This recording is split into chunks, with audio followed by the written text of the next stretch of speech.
Exit the before time. It's like an $8 card. Secrets are usually the chase cards. I wish I had a thing to cover this in, because I want to put it in like a sleeve or something. My man doesn't have... Well, actually, I think I got most of my, like, real... basic card sleeves through ordering singles and stuff. I don't know, if you want or need to, you can probably find some cheap thin sleeves or some top loaders. I can go buy some dragon shields or something. There was like... But hello, hi everyone, welcome to Portrayal. We'll see how things are in. Let me actually make this a little quieter. My BGM is a little loud. But I will project energy. Hello. Yu-Gi-Oh! I instantly had to take a drink of I'm in a water good after doing mood. that. My constant issue I had with trying to get my prescription worked out surprisingly easily after like a long process. Nice. I know that can be a huge pain in the ass. Like, it just, I called it. It was a lot of things more, and I just called people and I ordered it 3 times through a website, and then it showed. It said I could pick it up literally an hour later. Yeah. So I just walked to my pharmacy. But all right, okay, we're in. Double check this. This is go. Yes. Okay. YouTube was just lying to me about the audio because it wants to do that. Hi, hello. It's Portrayal. It's time for part 2 of Endymion, but first there's a little bit of news. Worlds was this weekend. I also want to say, after we've had a second for people to filter in, I may be slightly odd this day because I'm hungry. I've had to purchase more food to feed myself. Please, my friends, support us. Go on Patreon, watch the ads, share your friends. Consider a super chat or a channel membership. I say with the one person who's said, hi, has already got a membership. Mm-hmm. But, just the anxiety creeps in the moment I pull out my card. And then we move on. But we won't hold too much on that. But it was Worlds. Once again, TCG sweep. Despite the fact that for basically all the pre-COVID years, the OCG was considered the much more serious players. 2 years running now, they have been cleaned out. Absolutely dunked. And I don't know why. I mean, I will say, I see some weird arguments where, like, people on the internet are being like, oh, well, it's clearly not Max C, the difference of the Max C difference. Max C doesn't do anything. Don't talk like that. Stop saying that shit. You're going to get people to think it's okay to unban Max C. Max C is a card that's really annoying and should not be in games because just the ability to turn off the turn is not cool. But it is definitely interesting to think about, like, oh, well, in the TCG, what's giving us the edge? Max C is not usually allowed at the World's ban list. Though this World's ban list was very interesting because you'll notice I've got the winners list right up here. It's 50-card Yubel Snake Eyes. Or Yubel Fiendsmith. Mostly Yubel Engine, but there's, the... I don't know why, by the way, we decided to start calling this Yubel Fiendsmith when I'm pretty sure the OCG, this was universally called Fiend Link. Like Dragon Link, and we've just decided, well, we have to say Yubel, but that means we have to say Fiendsmith, even though there's, like, 4 Fiendsmith cards in main deck, and then the rest of the engine's in extra deck. I don't know. There's also some Unchained and some Bystials in here. But yeah, this is 50 cards, by the way. Which is, I think, something that's been percolating for the past several months in Yu-Gi-Oh! That even before they unbanned Grass over here, you don't necessarily need to actually shave it down to 40. If you've got a good enough draw or search power, you just need to make sure you get enough cards in your opener you can do something. But yeah, Yubel 1. Maxi's not allowed at the Worlds list, though the Worlds list, like I said, was completely unrestricted as far as it came to Snake Eyes or Fiendsmith. I'm pretty sure that Fiendsmith Yubel beat out Snake Eyes Fiendsmith to win. which is pretty cool to see. It is also very funny because, like, a lot of people have been bringing up that, like, this is the second time we've had, you know, an anime deck come from behind with some super high-level support and, like, win a Worlds. I don't actually think that Konami, like, planned Yubel to win Worlds because I think everybody would have told you that Fiendsmith Snake Eyes is the quote-unquote better version of the deck, which obviously says a lot to the skill level of our competitors, chat. But it is one of those stories where, like, not only is Yubel an anime deck that is kind of, like, sticks in a lot of people because Yubel is such, like, an interesting, unique character to GX, but also the deck did diddly dick all in the competitive history up until now. So we're in this, like, really interesting space where, you know, Yubel is a world's champion. In the words of your world champion, it's not about me, Bell, it's about Yubel. Some people on Twitter, by the way, tried to make fun of him for, you know, being teary-eyed when he won the world's championship, and I rightly agree with people who quote tweeted that man, destroyed him ratioed him with, I guess that guy's never, you know, done anything important in his life. Man just won Worlds. Let him be emotional. But yeah, this is the list. I feel like the extra 10 cards leaves us a lot of wiggle room for hand traps. But we do have some interesting non-standard ratios. Phantasme in main is pretty interesting. We're running 2 Ghost Mourner, for instance. Probably to make do with the fact that we have to run, like, 2 of our Bestials, our good Bestials. Because those guys are probably banned, though. We're only running two Grave Swarmer. And, like, 1 of each Yubel and Terra Incarnate. I'm not super familiar with the Yubel, like, engine's, like, loop, but I do like this list because it does a lot of things that we think of as non-standard for Yu-Gi-Oh lists. Like, we're running a lot of 1-ofs and 2-ofs. When normal people are like, it's 3 of everything you need. Yeah. So, you know, and it's 50 cards, and I'll scroll down a little so you can see the extra as well. Let me make sure that's on screen. Yeah. So, like, pretty standard extra, you know, you got a couple Phantom, you got the Fiendsmith fusions, the Link, you've got, you know, closed Moon to make it pretty easy, and you've got normal stuff like Muckraker, SP Little Knight, 1 Phoenix in there, and the Unchained stuff is very good for Fiend Link. And you'll notice Beatrice is also not restricted at World, so, like, it's very interesting that, like, I like this deck a lot, but also this version of this deck is not TCG legal when this happened anyway.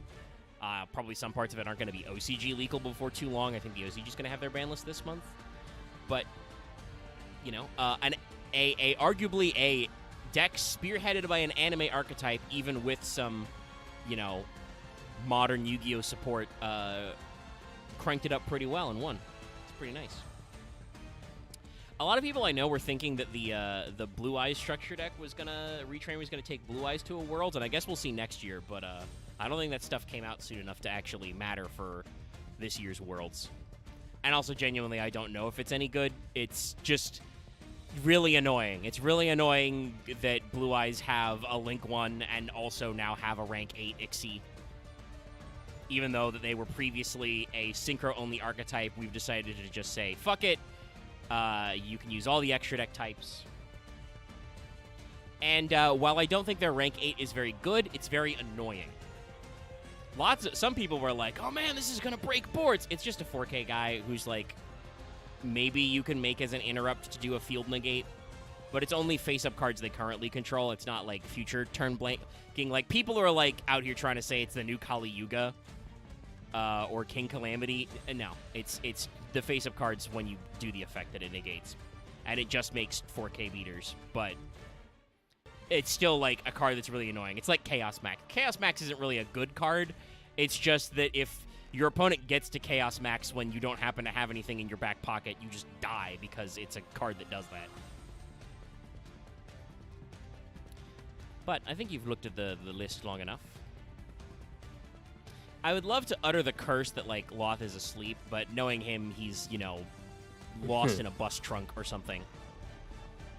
That'd be unfortunate. He decided Paralyzes to me. go get coffee every single day this week, and thus had to leave his cave. Sorry, I itched my nose. But yeah, like I said, interesting news with the worlds and stuff. Oh, actually, I'll say this now to curse it off for not being here. Master Duel is updating. They're going to update their ban list to mostly unhit Dragon Link. Speaking of previous worlds, we're going to undo all the damage we did from last Worlds tournament. But they are offering 2 new selection packs. The first is another, which I actually kind of appreciate. It sounds like they're doing another kind of like reprint pack, for lack of a better word, a selection pack that's just a lot of like common meta cards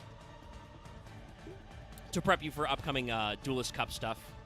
Though that's a little annoying because I would really prefer more real events and not just the Duelist Cup grind set. But there is going to be another like brand new selection pack which include new cards such as the legacy support for Ancient Gears, Lightsworn, and also looks like it's going to include Ragnarika for the first time. And yes, by the way, chat, that's how far Master Duel is behind. They're at Ragnarika just now. You'll probably be playing...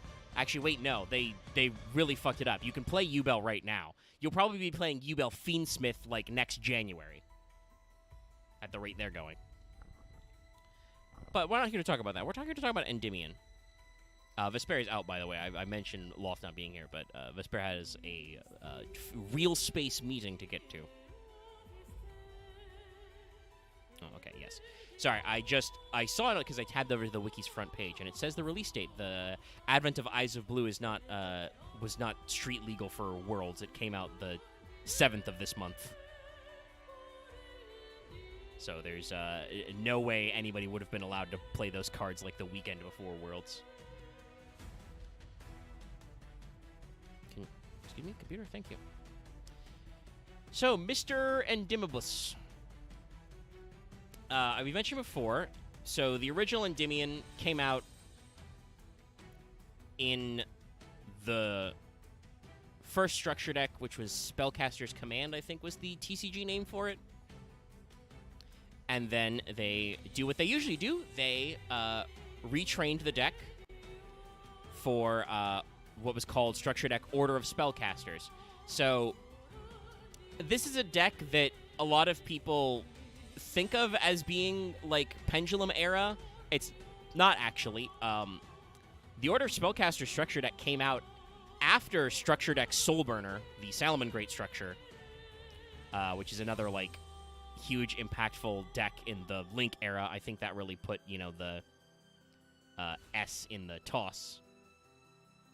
So, like, Pendulum Endymion and what a lot of people think of as Pendulum Soup is, like, very recent, actually. It's a 2019 structure. So, you know, they tacked on some stuff. So it is technically a Link-era deck. And I think this is why some of the memes, like, go back to Nirvana High Paladin as the oops too much text card. I don't actually think Nirvana High Paladin has that much to be concerned about. It is wordy, but it has a lot of conditions. But Master of Magicians, who we're going to pull up here, is a... Oh, yeah, Omega? Yeah? You can take my crusty meme for the chat. Oh. Well, we don't need that. That's a 5%er. No, it's a rain meme. We could bring it up another time. It's a rain. Fair enough. Well, I made it. I kept my word. Sorry about that. I was focused on making it. It's okay. We were just joshing for, 15 minutes. All right. Yeah. Here's the actual Master of Magic. And he's a pendulum card. Spoilers, that's why he's so tall. He's got a tall art. I also used him as the thumbnail. He actually has, like, okay proportions. He's got actually nice hair if you could notice it. Well, yeah, he's very long.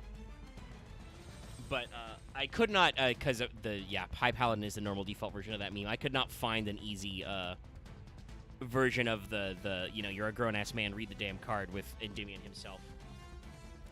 Because, like,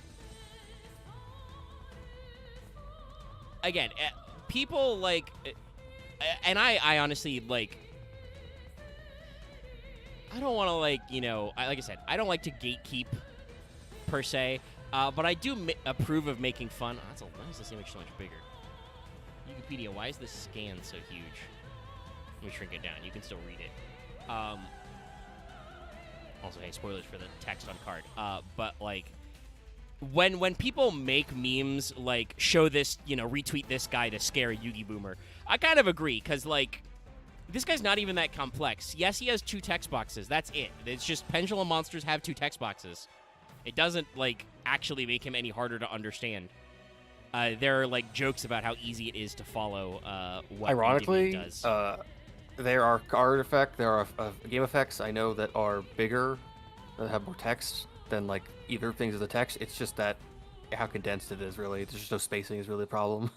Yeah, I mean, like, this text is like typeset so that, like you say, there's not really any gaps. There is a line break on the pendulum box. That's about it.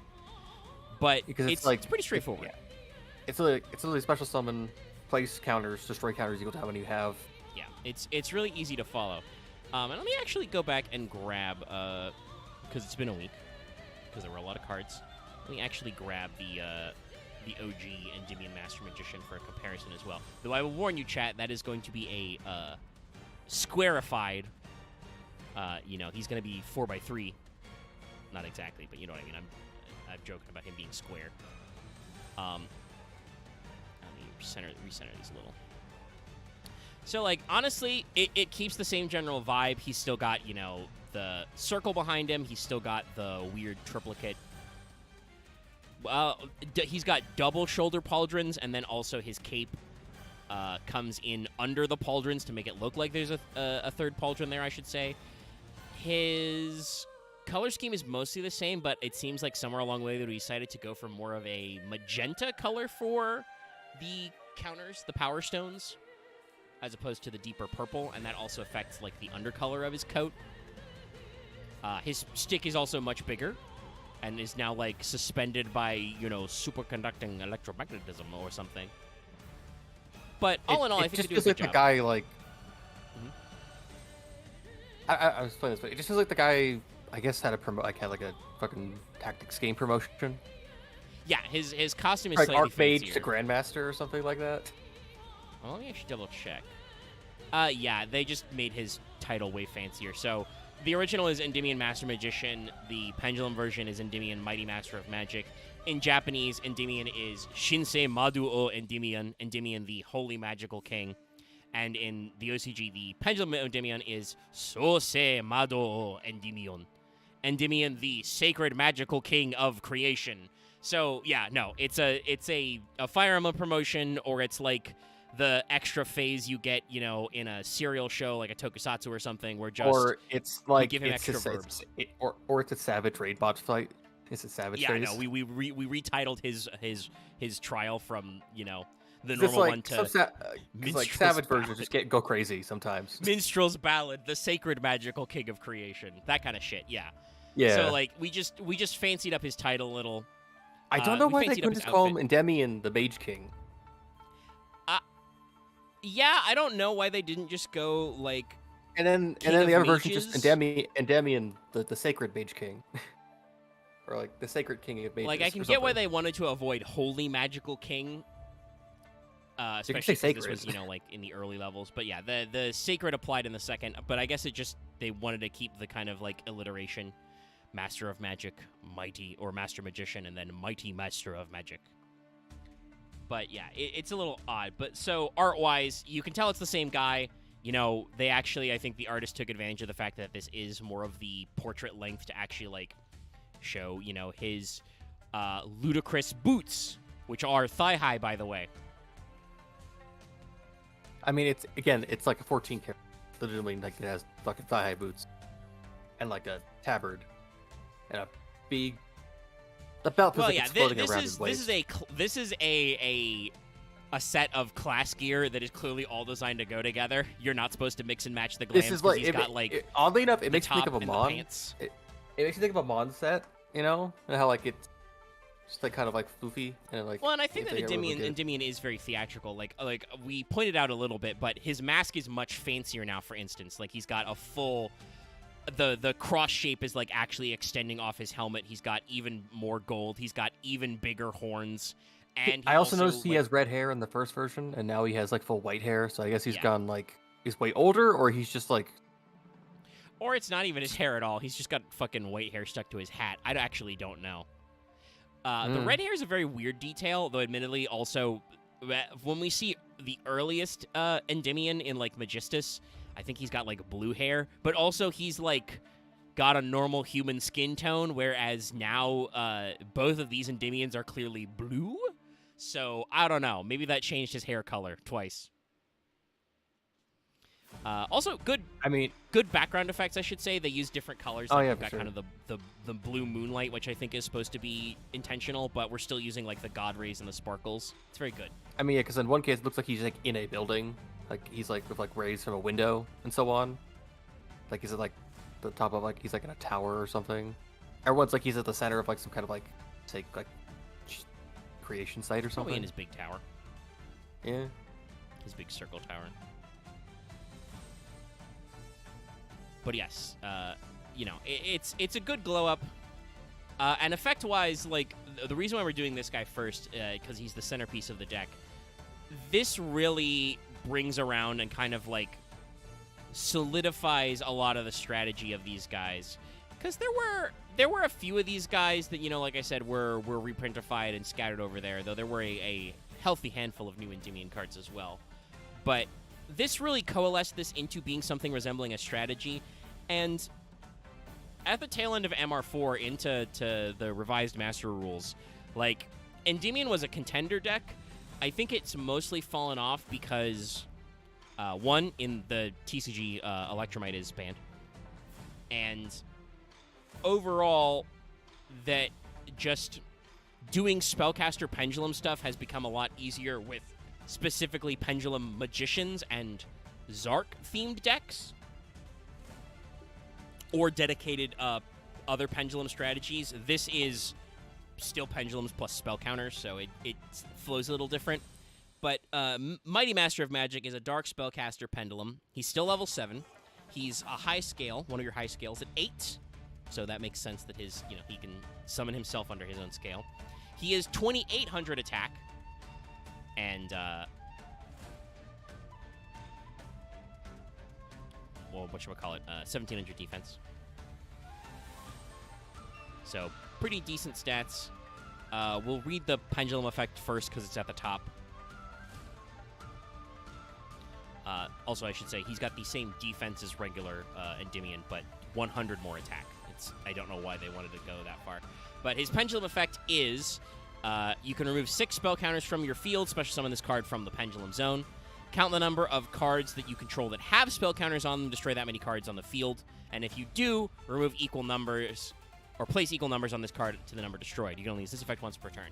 So, like, yeah, his Pendulum effect is wordy, but that's just because the way Yu-Gi-Oh! Is formatted, because it's, like, it's one effect that has, like, 4 steps. Remove 6 spell counters, special summon him from your Pendulum scale. Count the number of cards equal to the number of cards you have that spell counters. I think, actually, honestly, Konami could have phrased that one better. Just, like, destroy up to as many cards on the field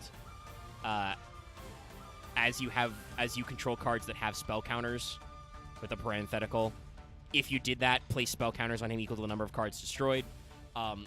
So basically, like, if your opponent has enough board to pop, or you're willing to pop your own cards, Endymion basically can double your spell counter count. That's pretty good. That's neato. And also, he is a big board nuke. So, like, this can be pretty respectful to get out there. It's not a quick effect, though. So, like, it's something that you have to do into an open board state. This, I want to say, is something we talked about in general with spell counter cards last week, is I feel like spell counters kind of exist in that weird space where Konami can't make up their mind whether this deck is supposed to go first or second, because they don't actually give the deck enough board-breaking tools to reliably go second, but also don't necessarily set them up enough interruption to go first and then, like, hope your opponent exhausts himself and play it out for a game in the 3rd or 4th turns, you know? It's a thing of, it feels like it works better in a different kind of system. Like, the way Yu-Gi-Oh! Is just structure doesn't feel like it supports it enough to make it feel worth it. Well, counters have always been a little weird like that. It's true. But yeah, like, and I don't want to like. Endymion, the Endymion from the structure deck and the rest of these Pendulum cards were obviously designed in an MR4 world. Like I said, this is after the Soul Burner structure deck came out, so we are in TOS format, basically.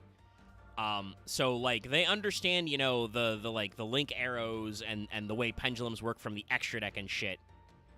You know, we may be in a time when like Astrograph Sorcerer was banned. A couple of other like Arc V era Pendulum good stuff cards were banned. I don't know if Electromite was banned yet. Certainly that wouldn't help this deck overall. But, like, we're in a really weird space where, like, I feel like if this deck, like, you played, like, this style of Endymion in MR3, like, with that kind of possible Pendulum recursion, this card's crazy good. You know, you go second, you set up enough spell counters, you just summon this guy, nuke your opponent's scales, you know? Pendulum scales being separate would give you more spaces to put cards, but obviously it's not that, so we're in a really odd space. We haven't said his monster effect either. It's also pretty good, I should say this. Once per turn, soft once per turn.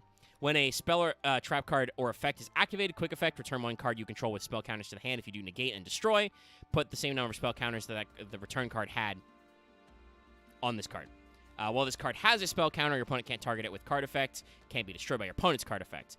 When a card with a spell counter is destroyed by battle, add one normal spell from your deck to your hand. So Endymion is crazy good. He has protection, something I think we lamented last week that not a lot of these guys have. So long as he has any number of spell counters, which you have a lot of ways to get to.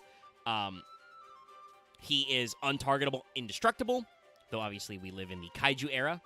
But he is also a pendulum, so that would just mean he goes to the face-up extra deck, so you can, like, you know, try and wiggle a way to get him out.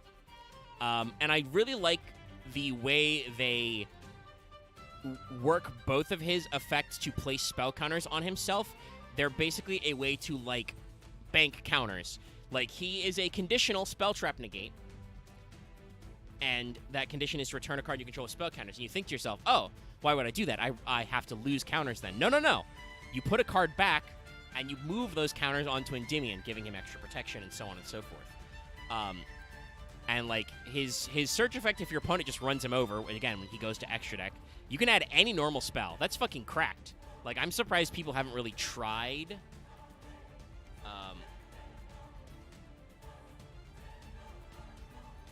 Like, making this work modernly, because that means you could search shit like Thrust, like Tactics, Talents, etc. You know, you can search any of your board breakers if they actually, like, get rid of this guy. But it does have to be by battle, so, like, the odds that you will necessarily live through a clapback where Endymion gets popped may be low. But still, he's got a lot of really good stuff, and I think he makes this deck, like, work such that it does. But it's also definitely, like, still has some weaknesses. For instance, Kaijus. So let's start talking about the other cards in this setup. First, we have Breaker the Dark Magical Warrior. I feel like there's too many attachments here, or at least on the sword. His sword probably has a little bit of spikes. Oh, the background's okay. It just feels like a thing that's not meant to be, like, looked at this close. I mean, the background is just the Breaker background. What I want to say, I think people generally do agree that this is kind of, like, a little too much. I do kind of think I agree with you that, like, because this is obviously meant to reference the classic Breaker. You've got the same background with the weird spell counter pizza slices. You've got him kind of standing in a similar pose, though now he's, you know, resting his giant sword on the ground because it's clearly too big for him to lift. The problem is that we've added so much more detail that, like, we don't want to actually be this up close. There are parts of this that are okay. You know, they've increased the number of spell counter baubles on him, and they look much more ominous. He's, like, kind of color scheme with, like, the very dark kind of, like, gunmetal color, and then the lighter, you know, kind of grayish off-white bits with a little bit of green and a little bit of red. Like, that's okay. But, like, the design-wise is definitely, like, a little weird. And also, he does unfortunately have some Yu-Gi-Oh! Problems. His hand is huge. His knees are non-existent. Look how skinny this guy's knees are, if you can see them behind his foot-long knee spikes. He's got mecha waist. Yeah, no, he also has a pinchable waist, but he's got, like, skinny-ass thighs, but depending on where his shoulders actually are in this armor, his shoulders are wide as fuck. That reminds me of, like, fucking Vargas's art where her shoulders make no fucking sense. Well, at least at least all around of Barghest is like big. She's a big lady. Yes. This guy is like weirdly skinny in places. Yeah. Again, it's like it's the you can think of it has a weird perspective thing because it's like it's also designed. They know it's going to only be like a 300 by 300 image. So like that's like the shortest distance of his shoulders compared to his waist ratio. And I think that's his hip line. I think. His shoulders are like twice his shoulder. Yeah, no, his and like that's using the skinniest example of where I think his shoulders end in this armor. So like he's really weird. His legs are like turbo long compared to his torso. Like he's it looks like honestly with that line I just drew, he's like twice as much leg as torso. It looks like he's all just bones. Like there's just bones under the armor now. Yeah, he's so like it's one of those cases where I think you're right in that they should have zoomed out a little to give him some more space, like to actually like show off the bad, but it just feels kind of like middling. Yeah, no, it's not like offensive to my eyes. It's just one of those cards that I look closely and I'm like, okay, we've got some notes here. They depended too much on this being a thing that's like a rare in like 300 by 300, or I guess 300 by 350 because I made card art before for assets. So yeah, I mean the funny thing is this guy was originally printed as like a rare, so he had silver text. So like he was foiled like once. Because Breaker's actually fairly much older than the rest of this deck. He is from actual Duelist Alliance, so when this in the full Pendulum era, but he does have synergy with the Pendulum strategy, so they were kind of setting it up a little. It's very funny. But yeah, I think they could have done better to make this guy like a little much, because he is bordering on over-designed. Like, yes, this is like this is clearly Breaker's like Dark Knight phase, but also like in a dumb way. Like he's put 2 shoulder pauldrons on. And also I don't know how he moves his head with his Dark Magician conical cap, his antler horns, and he's got a giant gorget which goes up to like his nose level, so it's also a face mask. Like I literally, you can see he's kind of got like a hooked beak on his hat. I literally don't think he can look down. It's crazy. So like it's over-designed, but not like in a gross way, and just like a, God, we could clean this up a little way. So Breaker the Dark Magical Warrior is a Doc spellcaster, level 6, 1600 attack, 1000, so you may think to yourself, bad stats. But he has 2 effects that relate to his summoning. If this card is normal summoned, put 2 spell counters on it. If this card is pendulum summoned, put 3 spell counters on it. He gains 400 attack for each spell counter. So if you normal summon this guy via tributing, he is 24, which is decent for a 6, Monarch stats. If you pendulum summon him, he's 28, which puts him at the same level as Big Pendulum Endymion, which is pretty cool. You can also remove 1 spell counter to target a spell trap and destroy it. That effect can only be used hard once per turn. So conceptually, I'm pretty sure this guy would still end up in the modern Endymion Pendulum brews, just because you already are scaling up to 8, right? This guy's such a high value pendulum summon. You get a fucking 2800 beater, or you get a spell trap pop and a monarch stat line. Like, that's pretty good value for a guy. But kind of, I think, shows where they're going with this this design space when they started going in this pendulum direction. Though again, like I said, I'm pretty sure Dark Magical Breaker was not intended to line up with an Endymion thing. I think they just were, it was Duelist Alliance. It was the Arc 5 era. We wanted to do some callback cards.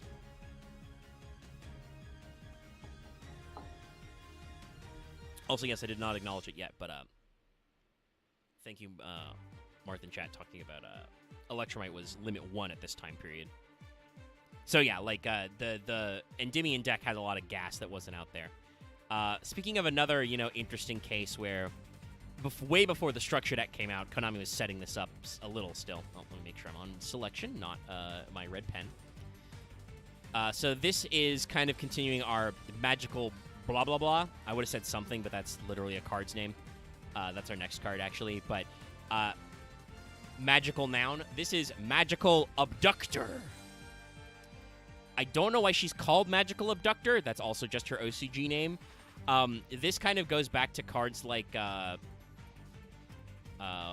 I've deleted the list. Magical Exemplar.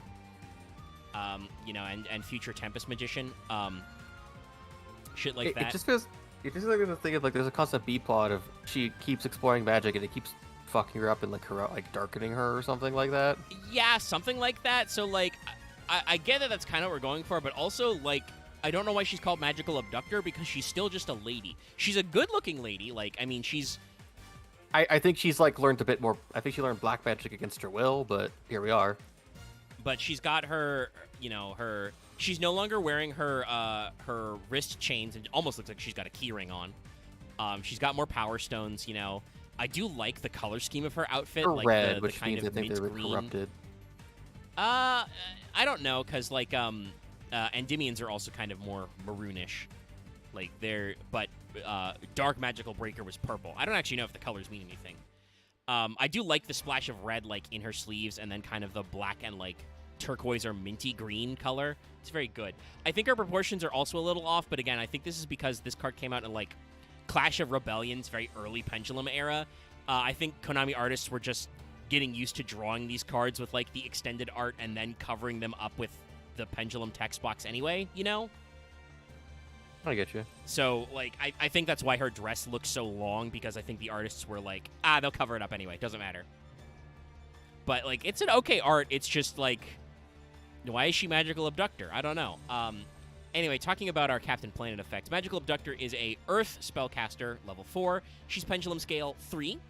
So, continuing that trend we saw earlier, though that's in the future of, still being able to scale yourself or summon yourself. She's got 1,700 attack, 1,400 defense. Her Pendulum effect is... Each time a spell card is activated, put a spell counter on this card when that spell resolves. This was, again, in Pendulum era, so you could actually get this shit. Once per turn, remove 3 spell counters, add a Pendulum monster from your deck to your hand. Her monster effect is every time a spell card is activated, put a spell counter on this card when it resolves. Gains 100 attack for each spell counter on it. You can remove 3 spell counters from this card to add a level 1 spellcaster monster from your deck to your hand. So she has a search effect to search any Pendulum monster when she's in your Pendulum scale. And as a monster, she can search any level 1 spellcasters. This card is good. I'm pretty sure you're still playing this in the Modern Brew because she has, like, the full effect of, like, searching a guy. She searches any Pendulum monster. Like, I'm pretty sure this, because she's also a level 4, I'm pretty sure I've seen Magical Abductor in, like, the Arc 5 style Pendulum Magician brews. Because, like, if you just activate enough spell cards, she can search any Pendulum monster. She's a scale 3, and she's still level 4, so you can make rank 4s, which is a thing that deck does. Like, this is not a terrible card just to play in as generic Pendulum technology. If you're also playing a spellcaster deck as well, the spell counter type deck, she's pretty alright as well. But for the structure deck, she did also get yet another upgrade. And this is definitely talking about her going on that darker path. No longer a Pendulum card, though this was premiered for the Dark Illusion. This card, I don't understand what the fuck the TCG was smoking. In the TCG, she's literally called Magical something, which I talked about earlier. Her name in the OCG is Magic Absorber. I don't know if we already had a card named Magic Absorber, but also we could have just called her Magical Absorber. That, I think, makes more sense. You can see from, like, what's going on here that, like, clearly she's taking too much evil energy, I almost feel like it's like anti-magic or something. It eats up magic or something. Yeah, she's drawing too much power into the spell counters because now they're getting Like weird. she's getting negative magic energy, which is countering the positive. I do energy wonder or if something. if her having kind of this scythe and being this more gothic is a reference to Maiden of the Macabre. Because that Maybe was another, because it's like it in synchro Star area? Wars she wasn't like this until she like fucked up a ritual that like broke her magical polarity or something like that. Yeah, she. At the very least, I think it's implied she sucked up too much juice from spell counters. I think from what like that wacky Or she like magic was going fucked up for. a thing to charge them or something involving that. It's not. Yeah. From what we can see from some of the other arts, it is probable that the power stones, the spell counters, are actually like magical batteries. But like one of hers is literally breaking, and now she's got a cool scythe. But yeah, so this is magical something. Like I said, she's a Doc spellcaster level 4. She has 1800 attack, 1300 defense. Each time a spell card is activated, place a spell counter on this card. This card's level is increased by the number of spell counters on it. You can remove 3 spell counters, target a quick play spell in your graveyard, set it to your spell trap zone. You can use this effect once per turn. So, like, lore-wise, I don't think this was intended to line up with the previous Pendulum experiences or necessarily her previous, like, ideas. But I do think it's interesting that they did give her this level-adjusting effect in a, like, late Arc 5 era. That is good for synchro plays and for Xyz plays because it lets you, like, actually, like, manipulate levels for things, which can be fun. I do want to say that the quick play synergy is definitely, I think, a callback to this character's role in, like, that wacky, you know, magic, that wacky alchemy, because those cards and the Alchemist of Black spells involved, like, quick play magic support. So, like, that's cool. But yeah, this is a card that I don't think is as great in the deck. It really probably depends on, like, if you use a lot of quick plays in your spell setup. But could be handy. Could be handy. Let's see. So we're going to get into the actual cards named Endymion, like turning Endymion into an archetype, which are mostly from the structure deck now. But we've been going for about 45 minutes, so I need to take a quick break. See, I'll be right back. I'll throw my gone fishing alert and mute myself in Discord. So I'll be right back, chat. And I'm muting myself in Discord, so Axe doesn't feel like he needs to entertain you for like 5 minutes while I go to the bathroom. I'll be right back.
Burning up, chat.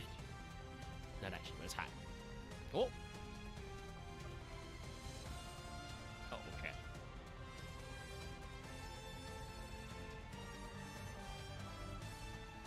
Okay. Back, but I appear to have mistimed my break, so we are currently experiencing our 8 o'clock nightly dropped frames. We decided to do it a little late, so let's let the buffering even out. Yeah, my preview monitor, is this up to date? It is. But even though I've clicked it away, the stream has not yet dropped the gone fishing image. So we'll wait a sec for that to catch back up.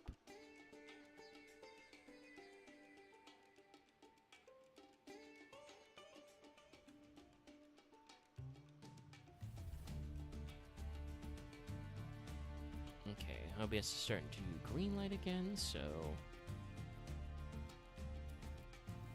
hopefully the stream starts evening itself out.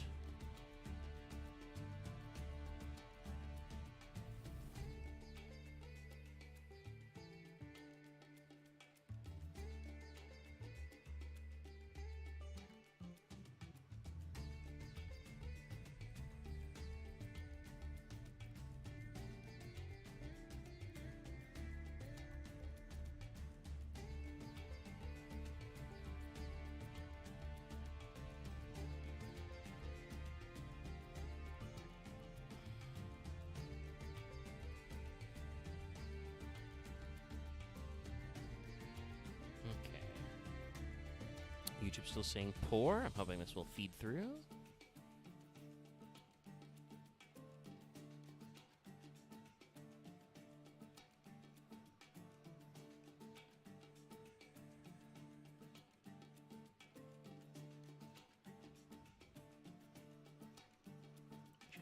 Just to catch on up. Okay, there we go. Snap back to excellent connection. Okay.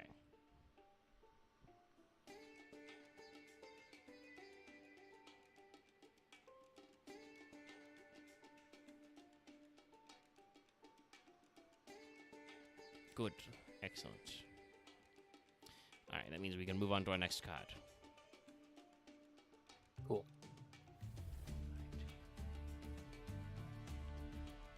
Making sure I'm grabbing the right stuff. So now we're actually getting a few of the structure deck cards. Because, like I said, we have actual Endymion named people. This is Magister of Endymion.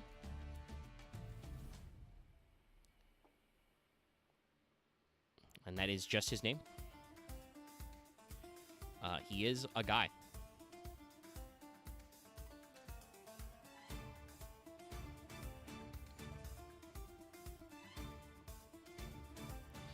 If you cool, though it's kind of weird looking. Yeah, he's a little his. Again, this guy has some of the same armor problems that some other guys have had in this. Like he's got like the thigh armor that is like separated out from his actual body. It's a little weird. But it's floating there. I think he's got a decent design for like his staff because it's got like some extra wings and spikes. We're kind of like looking on him like at a slight angle, I think, with the way his feet are. He's like stepping forward. But we got a cool magical circle, which we like, all that stuff. I think his color scheme is good, especially because, spoiler, this guy is Earth. He's an Earth magician, so him being kind of, you know, earthy tones. Yeah. It's good. I do want to say that if you want to talk about the Konami Orb problem, I'm going to just take the wiki's word for it and not count these up myself, but they say that you can see 23 spell counters on this man. He may have too many orbs, chat. His orb level may be too high.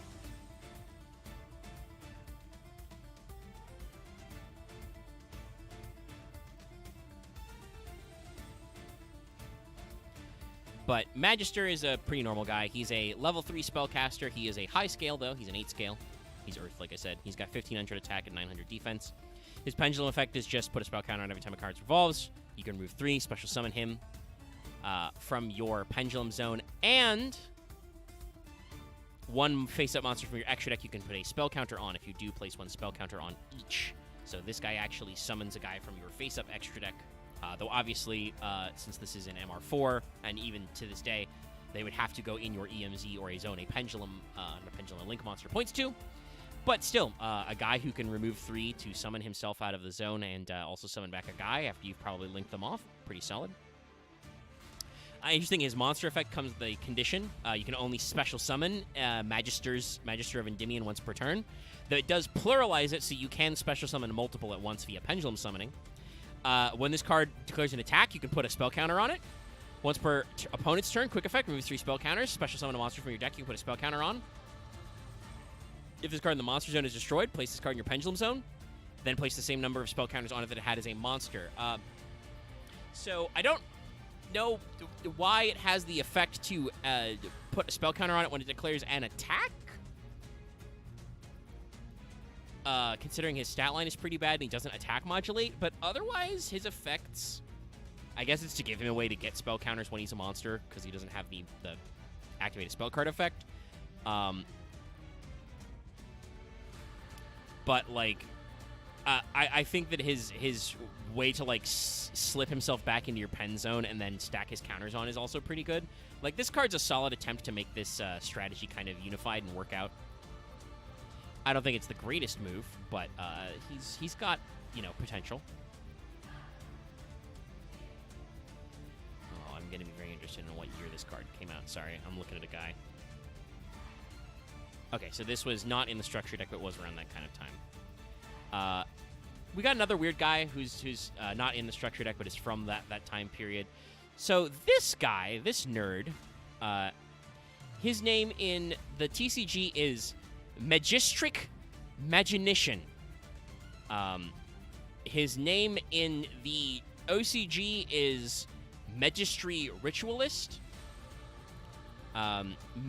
Probably based on a Greek word, majesty, which is part of like the Hermes Trismegistus.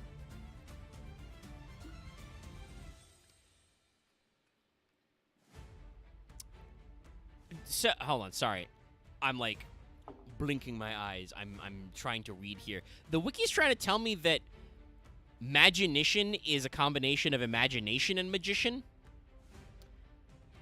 Why not magician and technician? Wouldn't that make much more sense?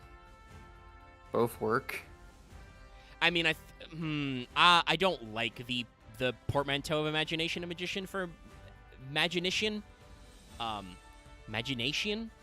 I don't know. I don't. That one doesn't roll off the tongue as much, but you are correct in that elements do appear. But yeah, no. It's they got some odd stuff. I also want to say this guy's very funny. I haven't read his effect in a while, but I don't think he's super good because he's been printed once as a pack filler common. This guy's not even in like an Endymion Master Pack and Master Duel. He's in a Legacy Pack. What a weird little guy he is. But yeah, but he's got like a magical iPad, and he's got a cool spell scroll, which looks like it comes from another spell card, but I can't remember what spell card has a scroll like that off the top of my head. I think it's a cool look, though. It makes you think of some Falcom games or something, because like Falcom character design. Yeah, I want to say this. Like, I like this guy. I was like, this guy better be from like 2019, and I'm correct, he was, because like this is a very modern, clean look. It's not a bad look. Like, oh hey, you want to talk about once again FF14 glams? Like, this is a pretty good look for a scholar or a sage. You know, you've got like the white coat, which is kind of like a lab coat, but still like not quite. But you're wearing like a very formal waistcoat, you know, and you've got like a high collar. And then he's got a scouter for some reason. That's a little weird, but not the worst. And he's got a pitch black, you know, magical power stone with a lot of red juju on it. But the colors in this are really good. I also don't know why his boots are quite so fancy, but you know, like it's still working. And I kind of feel like this guy was like a art design test for an archetype that doesn't exist. Like maybe Magistry or Magistric was supposed to be a thing, and then Konami was just like, nah. Because, like, he feels like he's got a distinct look for just a random Yu-Gi-Oh card. Literal pack filler. Let me double check. Was this guy in, like... No, this guy was in Japanese. He was just a pack filler, too. He was just a guy. He wasn't, like, secretly a V-Jump promo or something. So, yeah, no. This guy just exists. And he looks good. Magistric Maginician here is a level 1 fire spellcaster. He's got 0 attack and 2k defense, so he's a 2k defender. Each time a spell card is activated, put a spell counter on it when it resolves. During the end phase, remove 3 spell counters from this card. Target one of your banished spells. Add a card with that target's name from your deck to your hand. You can use this effect once per turn. Yeah, so I was correct. This guy's bad. I mean, it's not a terrible effect. It's just you don't even return the banished spell card. You search a second copy in your end phase, and you can't do anything with it unless it's a quick play. So, like, for 2019 Yu-Gi-Oh! For TOS format, like for the height of the Link era, at least I think it was TOS format. Let me double check. What cards were in Rising Rampage? Let's see. Marincess, Tenyi, Full Simorgs, Exchange Dragon.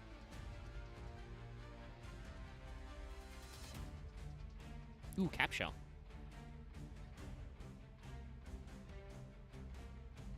I guess the set itself it was in wasn't crazy out there, but like this is the set after Full Power Crusadia was out.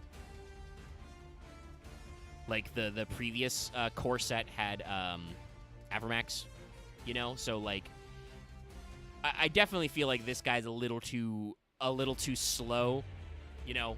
Put a spell counter on him, remove 3 in your end phase to get a copy of a banished spell. It's probably better if you tried to like hybridize into like spell books, like prophecy and stuff, because like those have a lot of effects to banish spells, and you run a lot of multiple copies. But it's still not super great, I want to say. Like honestly, this guy is like begging to be played in Runic Stun. But you don't actually banish your own spells in Runic Stun. It's just so if they happen to be banished, you could get extra copies and then activate them anyway with Fountain, you know, kind of shit. But no, he's like way too slow for the era he came out and doesn't do anything interesting, which is a shame. That's interesting to know. Because he's a guy. He's just a man. So we did get one mythical beast, you know, originally. We got Kerberos. So we now have more of them. Like that's another thing they decided to do in this time period. Technically, a couple of these cards started showing up before the structure deck, but several of them were reprinted. So this was another like. This I think is much more safer to say than like Duelist Alliance and like Rising or Clash of Rebellions. These mythical beast cards that came out before the Endymion structure deck were setting up for spell counter pendulum cards to be a real thing. So this is mythical beast Bashilisk. Or Basilisk, I don't know. They added an extra H, even though it normally is just pronounced Basilisk.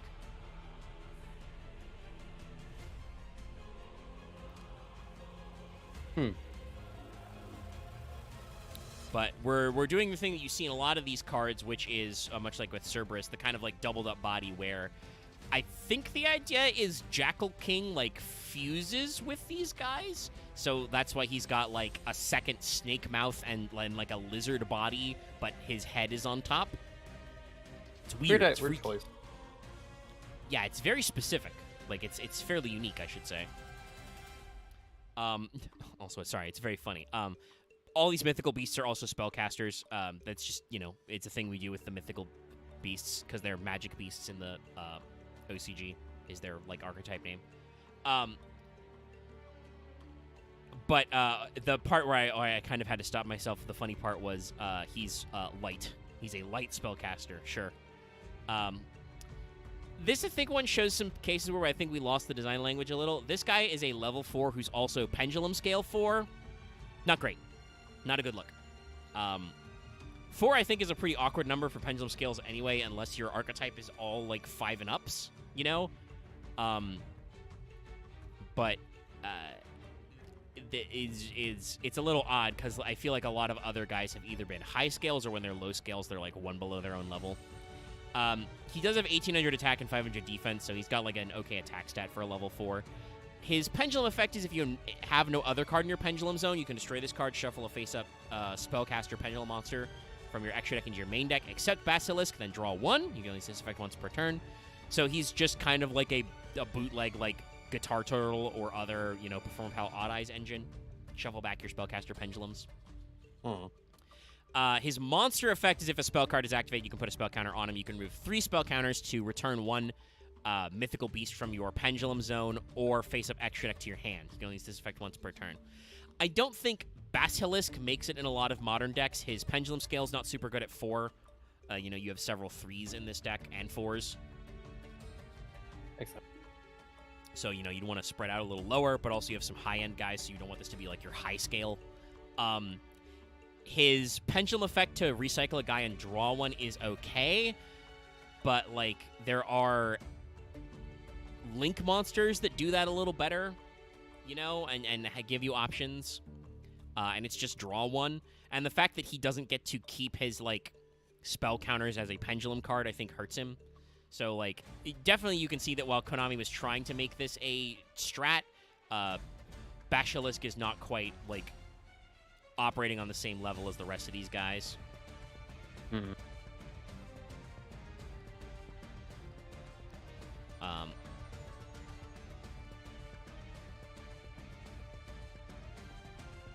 But our next guy, Garuda, once again showing kind of our twin-ended effect. He's fused with Jackal and a bird. Still a spellcaster, by the way. But, you know, if you needed to make a weird twin eagle, that's okay. This era. I think it's a weird premise because it's like you feel like I don't know how to say it, but it's just I guess the idea is just she's commandeering all these animals, but it's like it's weird because it also looks like it's meant to be, but it's chimerical and like it doesn't look like it fits. Yeah, it actually looks is like it kind of does fit, chimerical. oddly enough. And it doesn't like. Well, I think that the problem I want to bring up here is like, why aren't these fusion monsters? Like these are just regular pendulum cards. Or like Xyz, or like something that basically involves. Yeah, no. Like, why aren't they? I mean, I know they're technically extra deck monsters because they're pendulum monsters, but you know what I mean, chat. Why aren't they a face down extra deck type of summoning? Are there no How many penned Xyz monsters exist? Those exist. They do exist. There's a few. Most of them are like late stage Arc 5 archetypes. Like I'm pretty sure there's a couple of like DDDs. There's like at least one Super Doom King or whatever. Probably. There's several Rebellion Dragons that pendulumize themselves. I don't actually think there's like a like anime archetype that does Xyz pendulums off the top of my head. Chat will probably. It feels like this. Does this sort of like fusion pens feel like this is something that actually would work? Yeah, you know? no. Oh, and I think like, these guys like I feel like they'd be too good because they feel like they'd be like kaijus. Because they'd be their like base forms being like fours. Because the way this design speaks to me is like you get Jackal King or the base creature, and basically it can super poly with opponent's monsters that are very specific types. And I think lore-wise that could make sense with like because this would be post Alistair and Invocation, and presumably them knowing that that's related to Endymion. So like I think there's some better theming in here, as they are the mythical beasts are a little weird. Kind of like how Chimera Dragon's like a good super poly target intentionally. Yeah. And there's a couple cases like that. And like honestly, the stuff they did with like the card Chimera Fusion and like the way those guys are written, like they're not necessarily meant to be super polyed, but they're loosey-goosey with their mats, you know? Like one of the retrains of Flying Mythical Beast Chimera is like 2 monsters with different attributes among beasts, fiends, and illusions. You know, like they set up some very interesting ways to handle these guys. And these are just kind of like they're pendulum force. Like Mythical Beast Garuda here is another light spellcaster, level 4, pendulum scale 4. He's got 1200 attack and 1600 defense, so his stats are shitty even for a level 4. Which again, there's no real extra deck support for this pendulum stuff yet. We're just like making guys in Master Rule 4. So I guess they're supposed to maybe be generic link monsters, but they're the couple of links you use in Endymion don't exist yet either. So they're just kind of existing. Garuda says if you have no other card in your pendulum zone, you can target another spell trap. Destroy both it and this card. You can only use this once per turn, so it's a shittier Archfiend Eccentric. Its monster effect is also if a spell card is activated, place a spell counter on it. When your opponent normal summons or normal specials, you can remove 3 spell counters from your field. Special summon this card from your hand. Return that opponent's monster to the hand. You can use this effect once per turn. So that's why he has shit stats. This card is a solemn scolding or like a Phoenix Wing Wind Blast on a stick. So as like a hand trap that uses 3 spell counters, I think this guy is good.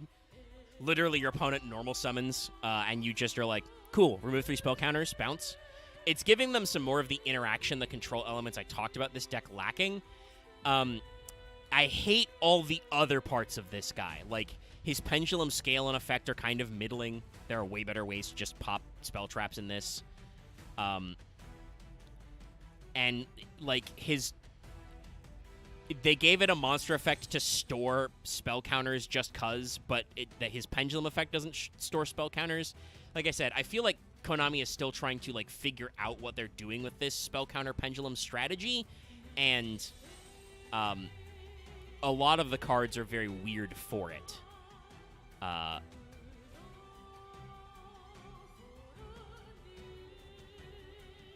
But we're actually going to see the base form of all this, which is regular Mythical Beast Jackal. As we said, this card just looks normal. It's just a weird magic dog. Yeah. He has kind of a, you can see much more of the seal here, so they've got kind of a unique trifold seal because he's got extra elements in it. I think some of the stuff in Magistus kind of goes back to some of these elements as well. And also the kind of like invocation has a weird, you know, triangle and a circle strat as well. But yeah, this is just Jackal. The weird part about Jackal is he's a dark spellcaster. I don't know why the versions where he's more fucked up are light. He is a level 1. He is also a 4 scale. Once again, Konami being very weird about the scaling of this card. But that's okay, because this is another card kind of like Garuda that's not even supposed to stay in your Pendulum Zone. Jackal says if you have no other card in your Pendulum Zone, you target one face-up card you control, you can put spell counters on. Destroy it, put a spell counter on that card. You can only use this effect once per turn. And then each time a spell card is activated, put a spell counter on when it resolves. You can move 3 spell counters from your field and tribute this card. Special summon a mythical beast effect monster from your deck, except Jackal. Jackal, I think, does still show up in some versions of the deck because he can special summon other mythical beasts. There are good ones, I swear. He can battery spell counters.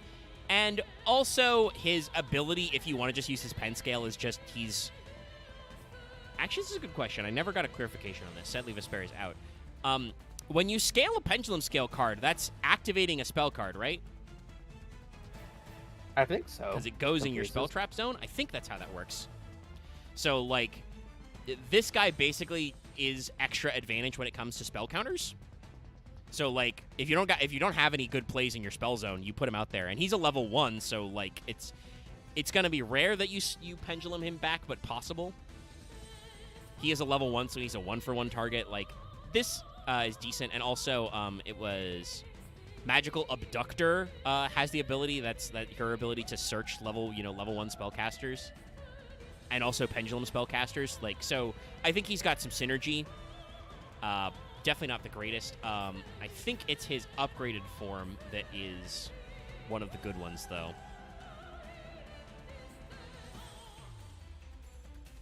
Though art-wise, he's definitely still being very weird. But this is Mythical Beast Jackal King.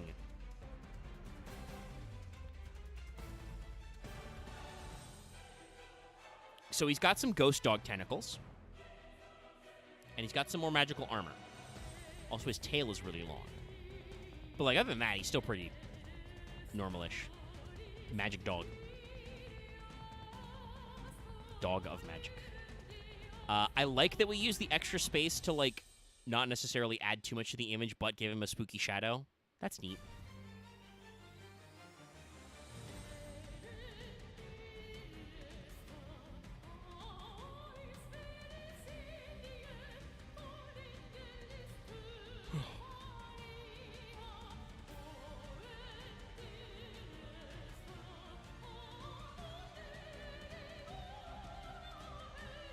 Sorry, I was overcome by Werth for a second.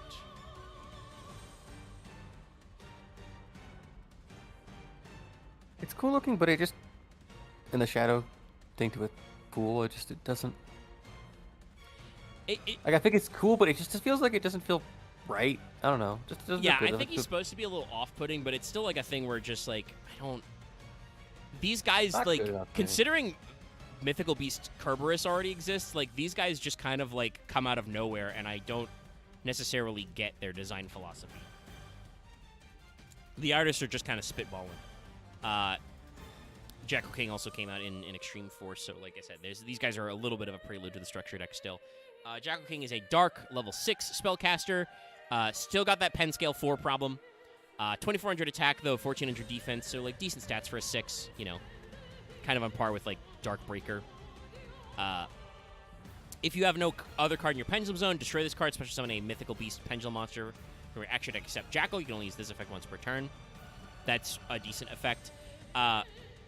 Its monster effect, though, is every time a spell card is activated, put 2 spell counters on this card. Once per turn, when your opponent activates a monster effect, remove 2 spell counters from your field, negate and destroy. So Jackal King is a good card. His scale sucks, but the fact that you have a lot of ways to just cheat this asshole out with the other Mythical Beast support cards, and he gets 2 spell counters and is a soft once per turn monster negate, For 2 spell counters, that's pretty good. This guy's okay. I think he still makes it in some brews. But definitely, like, he's a weird one. And then talking about art style decisions that just don't make any goddamn sense. This is another one of the ones that I believe is a good mythical beast. This one is Mythical Beast Master Cerberus. He's just a furry now. This guy is just an animal man. This is what male Hrothgar would look like if they could straighten their spines. Cool looking. Yeah, he's. I don't think he looks I don't know what to say there, bad. really. Yeah, I don't have a lot to add. I do like the galaxy in his hand. The only comment I have, I think, is just that, like, again, I don't get this art style. This guy looks good. He doesn't hardly look anything like the other guys in this archetype, but he's still called a magic beast, you know, a mythical beast. I guess he's got kind of like Jackal in his staff. It feels like there's a progression or something that just isn't explained. Yeah, maybe we'll get some insight when we look at some of the spell cards. And he does have, like, King Cerberus or King Kerberos has twice as much attack as the, like, vanilla mythical beast Cerberus that we got back in the original structure deck way long ago. But still, very, very odd. So Master Cerberus here is another light spellcaster pendulum. He's level 8. He's got a pendulum scale 4. He's 28. So again, kind of like upper level with Big Endymion as well. His pendulum effect is if you have no other card in your pendulum zone, destroy this card, add a level 7 or lower mythic beast monster to your deck, from your deck to your hand. On this effect once per turn. A decent searcher. Every time a spell card is activated, put 2 spell counters on it. This is monster effect. Can't be destroyed while it has 4 or more spell counters are on your field. Once per turn, remove 4 spell counters, target 1 monster, banish it face up. This card gains attack until the banished monster's attack until the end of the opponent's turn. Again, this guy is good. I was right. He has protection similar to Big Endymion, while so long as you have at least 4 spell counters. There are many ways to cheat out mythical beast effect monsters. Though certainly him being level 8 means it is harder to pendulum summon him in Endymion, but still, there's other ways to special summon him. Literally, you can, like, search from deck, special summon from hand, that kind of shit. But also, spell counters to just banish face up and gain attack. Pretty gnarly for like a board-breaking effect. Just be like, that's a big guy. Oh, he can't be destroyed. Well, is he targetable? Okay, get out of here. And I gain attack. Like, very solid tools, giving them some of that reactive stuff I thought they needed, but also, like, a little odd with, like, his scale and his level, but hopefully you can make it work. But once again, looking at cards that don't make any goddamn sense. This card we're about to look at makes so little goddamn sense, not even the Wikipedia has a trivia page on this. This is Mythical Beast Medusa. Very crab-ish, weirdly. I think we're going for Medusa as in, like, because Medusa is actually used to describe certain species of jellyfish? Yeah, it feels like that. But that's weird. Like, you have, like, eagles for Garuda, and you have Kerberos. Why is Medusa a jellyfish with horns? Huh? And not like a snake. Yeah, just make it a snake that has, like, 2 heads. I don't get it. I'm not sure what's happening here. Again, this is another case of, like, on a technical level, this art isn't bad. I just don't get what we're going for. It's very weird.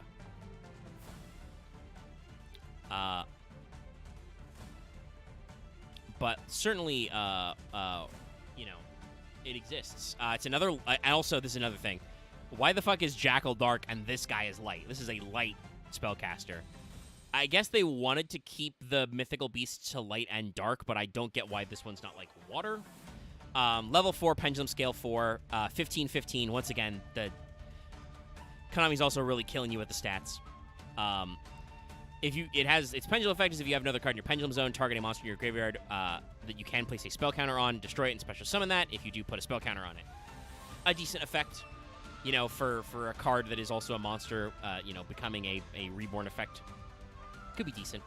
Its monster effect is every time a spell card's activated, put a spell counter on it. Once per turn during the battle phase, remove 2 spell counters. Target a face-up monster on the field, half its attack and defense. Meh. I do at least like that, like I said, this is clearly like Konami's getting the inklings of the idea to turn this into a real deck with like remove 2 spell counters from anywhere. And having attack and defense is not terrible. It is a quick effect, but it only works during the battle phase, and it's only once per turn. So if your opponent has any kind of removal and they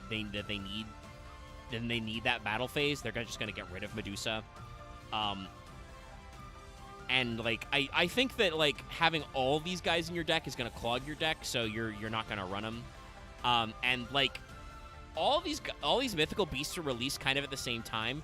They don't really seem like they have a lot of synergy because their low scale so far is 4, and their highest guy is an 8, and it's like they're clearly meant to go in something, but I think that the thing they end up going in doesn't work well for them, so like just play some other shit. So now we got another big one. We're going back to the structure deck. This is Reflection of Endymion.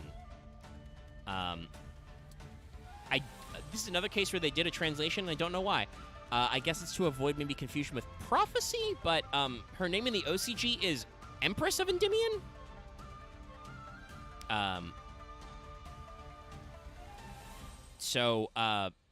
Yeah, this is just, literally Endymion's wife, which also means she's their Link monster, Celine, but she's wearing a mask. Basically, her and Endymion are doing a couple dress thing.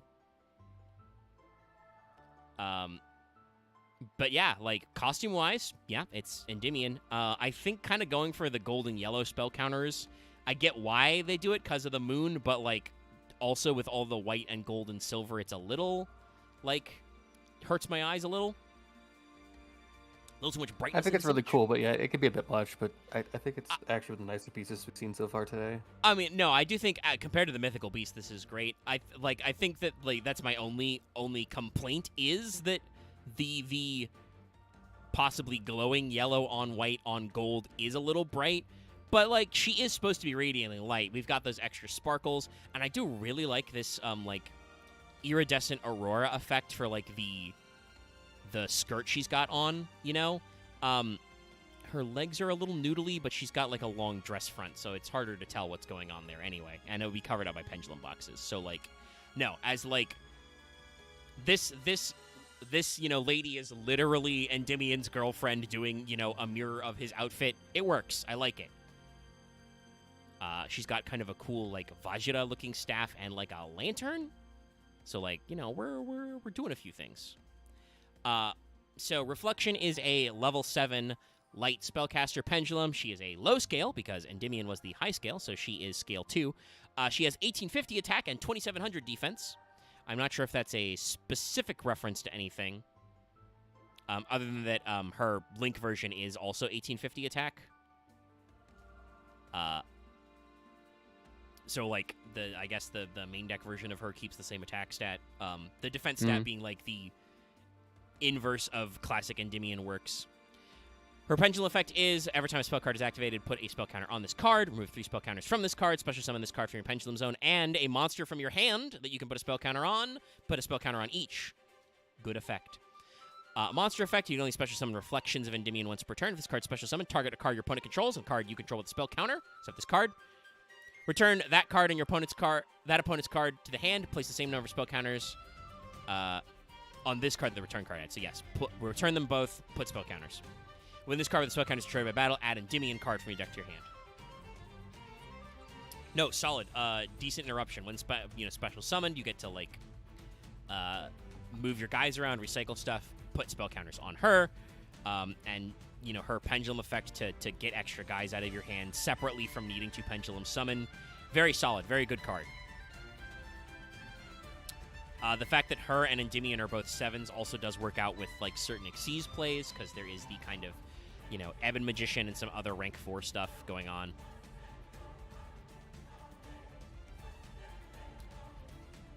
So it's very, very solido.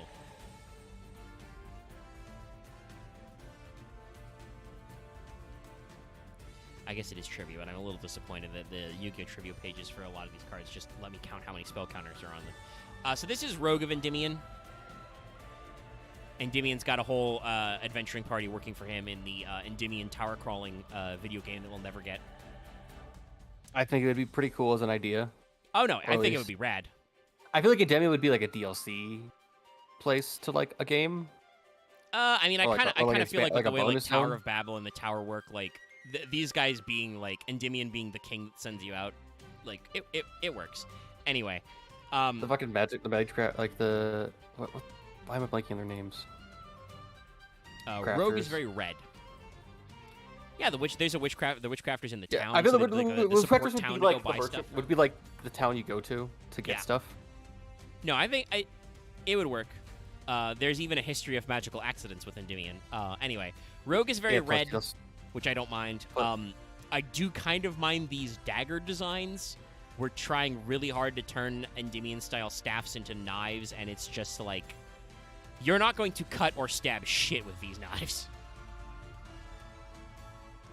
Yeah, I think you could like the points you could probably get in there, but I feel like otherwise it's like they're more like conduits. I think you do like magic like blade waves with. Yes, for spellcasting they probably work because they do still have like the little crook at the top, but like the way these things are designed with spikes is really weird. But that's okay.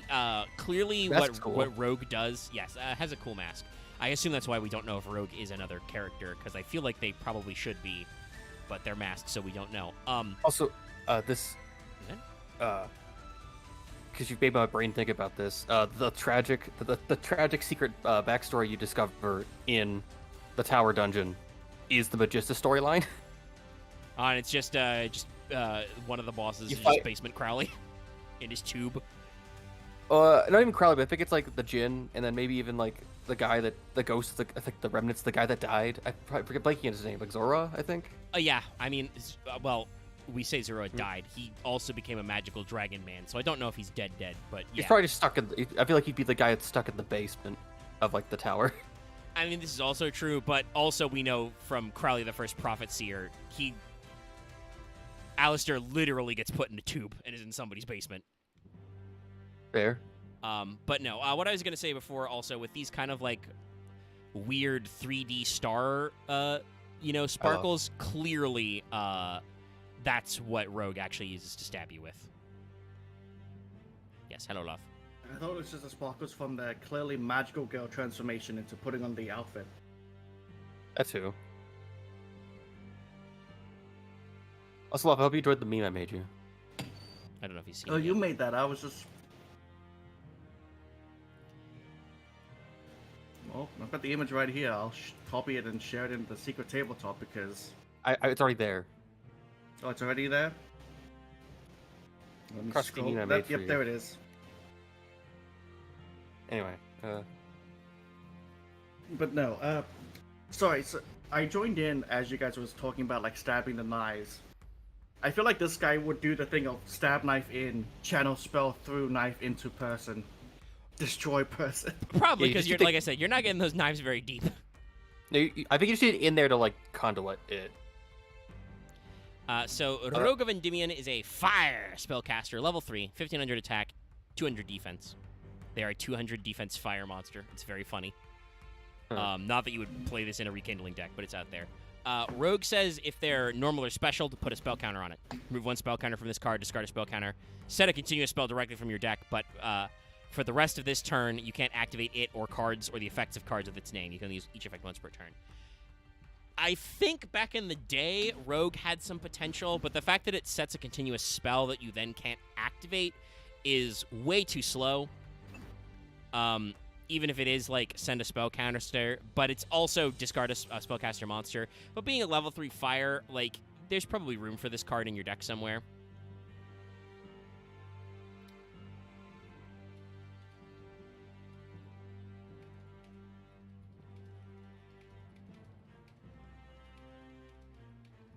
I'm just trying to think of like the applications for this. Like, yeah, let me bring out my So Endymion. the retrain of Endymion's like the field spell is a continuous Endymion's lab. I think that's what we're going for here, or some other cards like that, but it doesn't really do super great. So hey, let's talk about a card that was so good, it's been limited before. I don't know if she's been forbidden, but this card should be familiar to classic FP heads, because this is Servant of Endymion. This chick's a witchcrafter. Yep. It's Jenny. I always actually, thought that it's Endymion Secretary that I think retired. Yes. According to Master Guide 6, she moved on to the Witchcrafter Guild. So she worked for Endymion for a while and then was like, I can't do this, man. Look at what my boss makes me dress up in. She's got those weird, like, half-open boots that Crusader of Endymion had. So it looks like she's going to roll her ankles.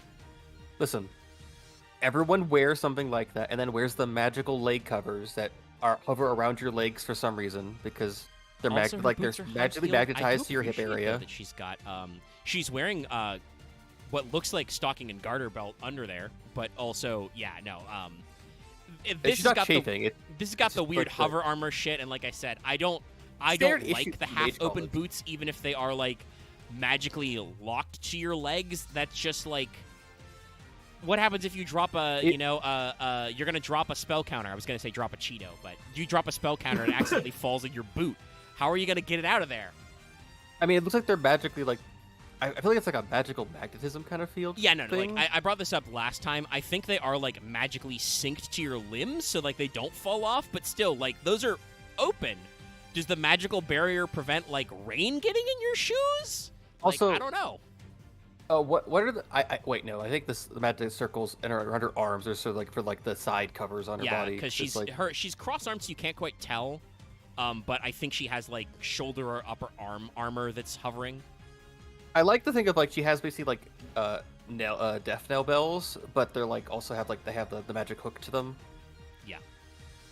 It's good to know at least like they imply that all the armor is basically weightless, so like you don't need. They're like mostly mages that just have armor. They're magical. Imagine around. The mask is cool, but I guess the point is just like she retired because she was like, I don't know.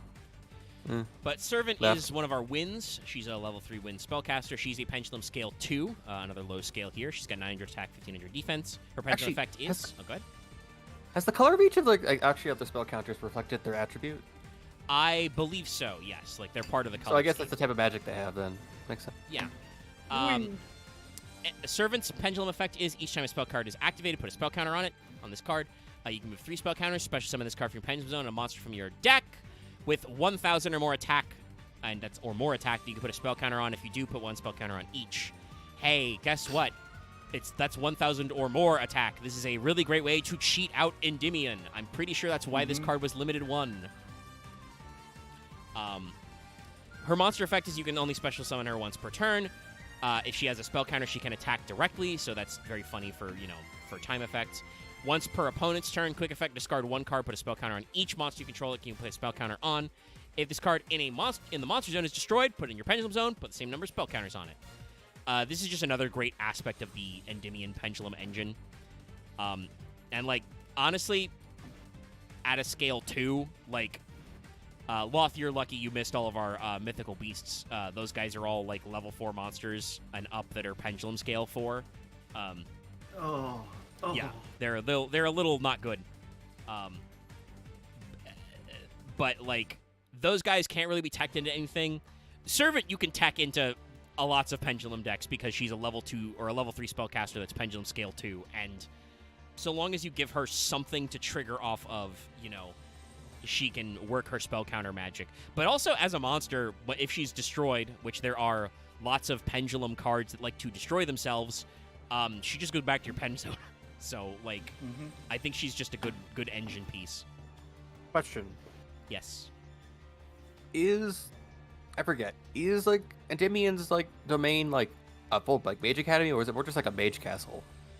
So let me double check the master guide. He is referred to as a king. I don't think it's he might also own the land. If I have to look up, because his tower is actually like discussed in one of the master guide storylines. I apologize for bringing it up. It's just no, it's fine. It's a good one to check in. Because I'm imagining like this castle with like the witchcrafters, like the town that's like out around the castle. Yes, that is definitely like. Let me actually grab the art for Magical Citadel. So, Because it's like, again, Konami. I know it's just that we're like the dirty westerns and all that shit, but you could make some good like campy RPGs out of this. All these. I mean, hey, if you want to succeed in Japan, if you consider Japan your home market, just make them low res enough to be played on Switch. Then you don't even have to spend 8 years on 4K graphics of some dude's pores. Like you just need to make I guess motion 2D versions of like these characters as like NPCs. Yeah, just do some lip flaps. It's really simple. Vanillaware does it all the time. Let's not talk about Vanillaware's budget. So this is the magical citadel of Endymion, once again. So to reiterate how this is described, the king of the magical citadel believes magical knowledge should be controlled and only used effectively. He decided to take control of the Institute. The magical knowledge in Endymion is controlled by the city's administrative system the king is in charge of. So it was a institute, a learning facility. Endymion took it over and treats it like a castle and a city. So, yes, technically it started as a school. So basically, it's the school he was at Magistus. He took it over after because of him becoming the only person that stayed actually at the academy. Yes. And they built up a town around it. And that town is where the Witchcrafters and several other magical Oh my god, Witchcrafter literally is just a slice of life fucking spin-off series. That's the Endymion parts or the Magistus parts are like the high-level, magic dungeon crawler RPGs. Witchcrafter is the, It's the Racketeer game. Yeah, the cute shop simulator game. But these guys, as I mentioned before, got a couple links. Got some link monsters, which is good because they're I now pictured, was it the Witchcrafter lady just going, capitalism, ho! I mean, honestly, the glass one would fucking say that. She's a lollipop. I think she likes money. But this is the first of our link monsters. This is Daybreaker, the Shining Magical Warrior. Madokishi Daybreaker. I think this is like Final Fantasy IV, where basically Cecil became a one for Dark Knight the Paladin. Yes, it's just Dark Knight Breaker for that. Yeah, this is Dark Breaker, but now he's light mode. He's Light Ray Breaker. I think his costume gets better. It's still ludicrous, but it's not as bad. It's way more mosaic. It's way more like I'm looking at like a person like a glass painting that became a glass panel that became a real person. Well, yeah, I think the color palette's really good. What's up? Why does it feel like I'm looking at Master Piss? He does kind of have a masterpiece type pose. It is interesting you say that. But this guy is definitely Daybreaker, but better. I do like that they've got the purple and orange split color, showing that his duality. But his armor it's a lot better. It's not perfect because he's still got his weird knee spikes and he's got spikes on his shoulders and his hips now, but it's better. The Dark Breaker was very gooey. I don't like it. So Daybreaker, the Shining Magical Warrior, is a Link 2 monster. He's kind of supposed to be in that generic Link 2 space, but they did print him just for the structure deck, so he's not fully generic, but anywhere you can run spellcasters, you may see this guy, because he is a light spellcaster. He is a Link 2 with the 2-corner arrows. That's right, he's got good arrows. He's only got 1600 attack, like you'd expect. But his materials are exactly 2 spellcaster monsters, so he is type locked. But if this card is Link summoned, put a spell counter on him. He gains 300 attack for each spell counter on him. You can only activate each of the following effects of Daybreaker once per turn. If a spellcaster monster is special summoned to a zone this card points to, put a spell counter on him. Remove 2 spell counters from this card, target a card on the field, destroy it. Good Link monster. Obviously, you're going to need to be putting him in spellcaster decks, but the fact that this guy was printed in the spellcaster, the pendulum spell counter deck, good. Honestly, I just need to make an infinite resource loop to basically use him to infinitely cycle through tokens to put on him, and a card that I then use to then pop and then cycle it up again internally, and then basically we're good. I mean, I think you can set up that. Yet, is it? It's not perfect, but I think you can set that something like that loop up with Big Endymion, because Pendulum Endymion lets you, count cards up to the number of spell counters and destroy them, and then put spell counters on the card. We need to get some. Are there any Endymion cards that produce spell counters when they're destroyed by effect? No, but you can probably do some destruction bouncing because they get spell counters when you activate normal spells. There's definitely something here. And, this guy is good because, he gets 300 attack, so he's a 1900 Link 2, which is not terrible. And then if you can get a second spell counter, he's just either of the nightmares. Like you can remove 2 spell counters to pop anything. But also, you have to keep this in context, chat. You're playing this in a deck that's, if you're playing him in the deck he was designed for, you're playing this in a Pendulum deck. He's a Link too. So this means if you get 2 guys in your extra deck and you Pendulum summon them to the zones he points to, that's a spell counter. Actually, wait. If you Can you get a card? Link summon Wait, a guy. never mind. Is there a link? Can you get a link that has a left and right arrow? In this deck? I think so. Because then you take it, because if you do that, you put it in the left extra zone, put that one on the right arrow for that one downwards. Yeah, then you can then extra cards and then cycle through those. Yeah, there's definitely some potential. Like I said, Servant of Endymion was limit 1 for a reason. Like they've got strategies, and I think in, let's see, I think the Magistus Link is a Link 1. I'll check out in a second. Yeah, so you've got a Link 1. She has a Link 2 version too, is what I think. No, the big version of her is Link 3. Gotcha. So Or like very spellcaster. you've got between this guy, the Magistus Link, and then the Artemis, the big, or Selene. Artemis is the Magistus one. Between Selene, this guy, and Artemis, you've got room to like several different links to jump through. Like there's some interesting potential there. So like we're cooking, we're thinking. But yeah, Daybreaker is like, I don't think you see him a lot because like right now in Yu-Gi-Oh, I don't think there are good like solid spellcaster decks. But if they were out there, like he's a good Link too to play, and I think he shows up in those lists. Sorry, I'm looking over my spellcaster pendulums. I'm like, yep, can't play him. My extra deck space is a premium. Yeah, no, if you're actually playing Pendulum Magicians, this guy probably doesn't make the cut because No, but if you're playing need the space. Pendulum Spellcast, this is probably better to say it. Yeah, if you're playing Endymion, you don't have any other, like, you don't have any needed extra decks besides a handful of links. So, like, you've got room, it's just weird. But you, chat, probably have seen their Link 3 because she's very good. This is Selene, Queen of the Master Magicians. Her full OCG name is Selene, Empress of Holy Magic. Again, this is Endymion's wife. So, you know, Endymion's not a total loser. I mean, I always thought he was never a loser. I think he's No, I'm just saying, like, I feel like some people would probably be like, oh, Endymion, the spellcaster. Like, no. Endymion has a wife. Guy, he has a job. He owns a castle. He runs an entire, like, fiefdom. It's just, I think the guy doesn't talk to most people, actually. He's a weird theater guy. But, yeah, like, there's... I think, like, he talks to her and probably, like, his secretary... It's probably why she left, because he was fucking terrible to talk to. We know he has a couple of bodyguards. Clearly what this is Selene is that woman who smiles and it's just like, man, my boy is so autistic, as Endymion is just rambling about whatever he wants. And she's like, yeah. Oh, and I should say, this art is censored. That little translucent cutout over her cleavage is added. There is no cutout in the OCG version. It just honestly, I think it looks nicer. Looks more I mean, Baron is saying they have a child. Oh, they do have a kid? I don't know. I haven't seen. I don't know which character that is. Is it in the manga? Probably in the manga, because it's like the OCG stories just started this. Yeah. They're doing the Magistus arc, which is probably showing the future too. So. Yeah.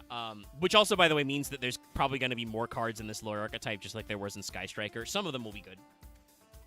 Oh, okay. So the manga showed it with a baby. Yeah. So like, we've already got Endymion the next generation.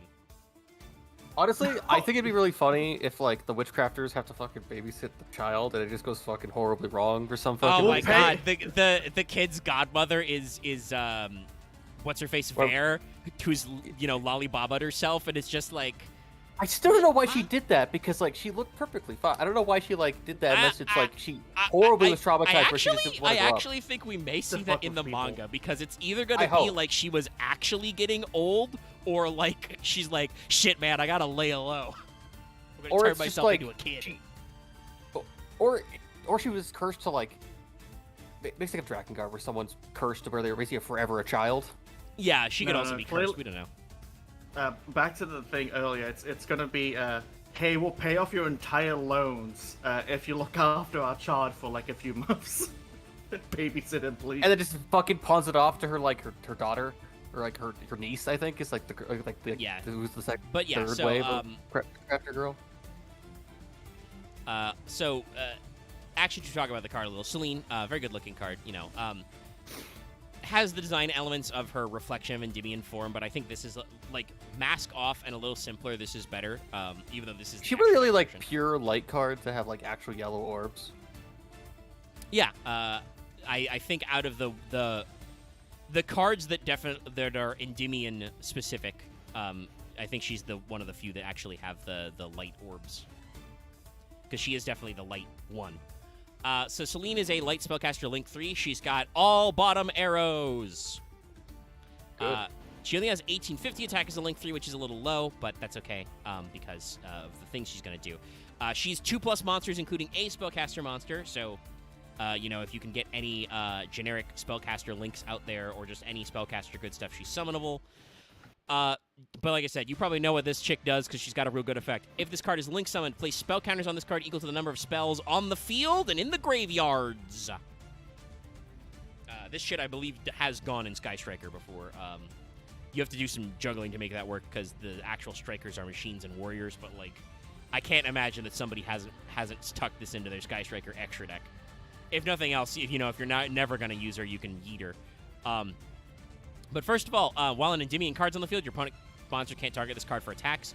Once per turn during the main phase, quick effect, remove 3 spell counters from this card. Summon a spellcaster monster from your hand or graveyard in defense position to a zone this card points to.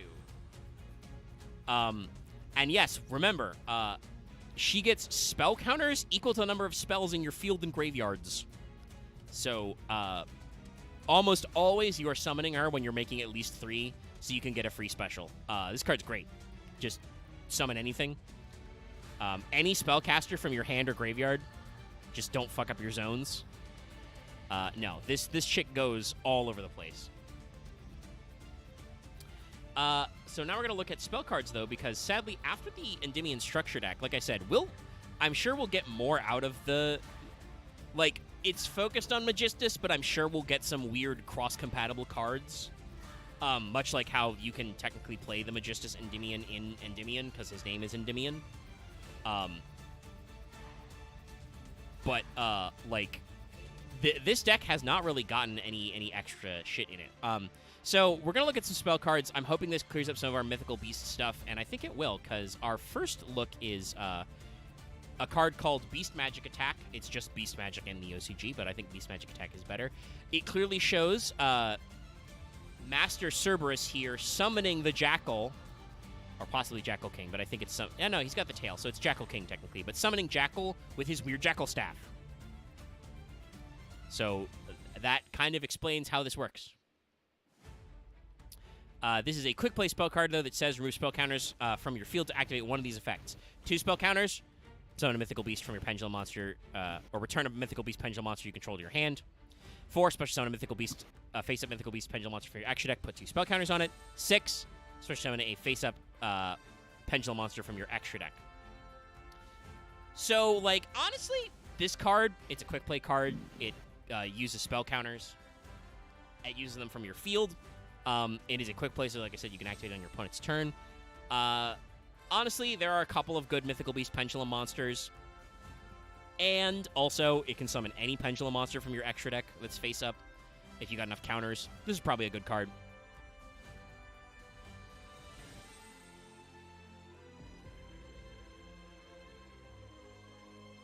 Oh, actually, yeah, this is a card that I forgot that they printed this card way later. So, this is a card that was in a structure deck. Yeah, that's way at the end. That is a spell. That is a spell counter card, and I do have it in my list, Klatus. But like it's not directly an archetype card. So like they've thought of a few things, but they have not quite got it out. This is a card that I think lore-wise cleans up a lot of stuff. This card is called Endymion's Lab. Hey, look, it's our friend, Magical Exemplar, Magicat, Magidog, and that Magician of Black Magic. Or, Black Magical Alchemist or whatever his name is as that card. Did he taint her equipment? No, I think he's just watching, because they're just fucking around. Because he just, when the experiment goes wrong, he shows up and just blows up spell counters to stop it. I think I do remember I asked, hey, did the cat and dog come back? And hey, look at this. Yep. So, like, we all, I think, guessed that it was probably Endymion because of that wacky magic and that wacky alchemy. You know, Alchemist of Black Spells was there. But this card is literally called Endymion's Lab, and it's a continuous spell card that says, this card's name becomes Magical City of Endymion when it's in the spell trap zone. So this is a, you know, one of those pseudo retrains of the field spell,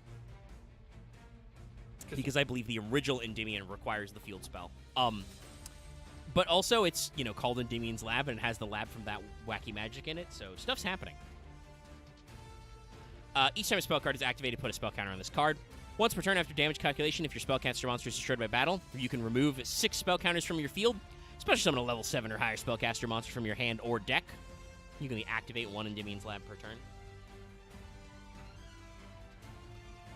So yeah, it just gives you an extra copy of the field spell, and it gives you an extra bank for spell counters. I don't think you use its effect a lot, but you know, if you're trying to do like 6 Samurai style counter generation stuff, you can. And now here's a card that I don't understand why it's here, but it is. This is Extra Buck. This is from the Goblin of Greed storyline.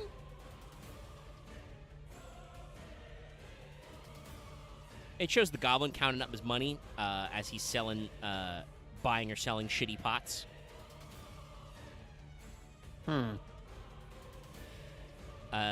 We may at some point get into the Gobbo of Greed storyline because it's very funny. I do like that this card has a lot of extra, the pots that were printed up until now. What was it, the Goblin Christmas shirt gift guy? New Year's shirt? That guy's in this, but is also not directly related because Goblin of Greed is a literal monster, and that's that guy in the middle, the big fat goblin. It's like there's a world of pots and a world of goblins. There's yeah, like, the goblins and the goblins and the pots. Is he like there's a hang goblin out. nation or something where like where all the goblin troopers are from? Some sort of goblin town, if you will. Goblin. Yeah, but definitely there are goblins out there. But the reason why we're talking about this card is because Extra Buck is a continuous trap card that says each time a card is added to your extra deck, put a spell counter on this card, max 3. Send this card to your graveyard with 3 spell counters, draw 2 cards. Honestly, way too slow for modern Yu-Gi-Oh!, but this was printed in Clash of Rebellions as well, so this was right around when they were trying to make that kind of pendulum extra deck stuff, like pendulum spell counter stuff, and it was reprinted in the structure deck. So, like, for the actual pendulum era in 2015 and on, not terrible. There were some cases where MR4 actually had slower, more methodical formats because the way link summoning worked, it could work. Nowadays, it's a continuous trap. It's not searchable. It does, like, give you some comeback for, like, if your opponent is, like, blowing up your pendulum monsters, right? But it's just one of those cards that I don't think it does enough for eating up one of your back row slots, but it's funny, and it does give you, like, spell counters to bank. I just have no idea why it involves the Greed Goblin.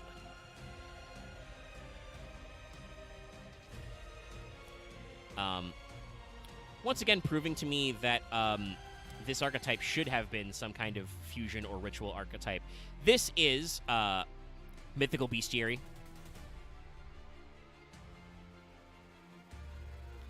This literally shows this guy putting the Garuda Eagle and the Jackal together to make Mythical Beast Garuda. No idea who this guy is, by the way. It's just a generic wizard man. This is a quick play spell card, Mythical Bestiary, which, by the way, is just called Magic Boost in the OCG. The OCG also has a lot of weird naming conventions that make me think this archetype wasn't super well thought out. Send the top 2 cards of your deck to the graveyard, target a face-up card in the field you can put a spell counter on, put 2 spell counters on it. If this card in its owner's possession is destroyed by an opponent's card effect, special summon a monster from your deck you can put a spell counter on, and put 2 spell counters on it. You can only activate Bestiary once per turn.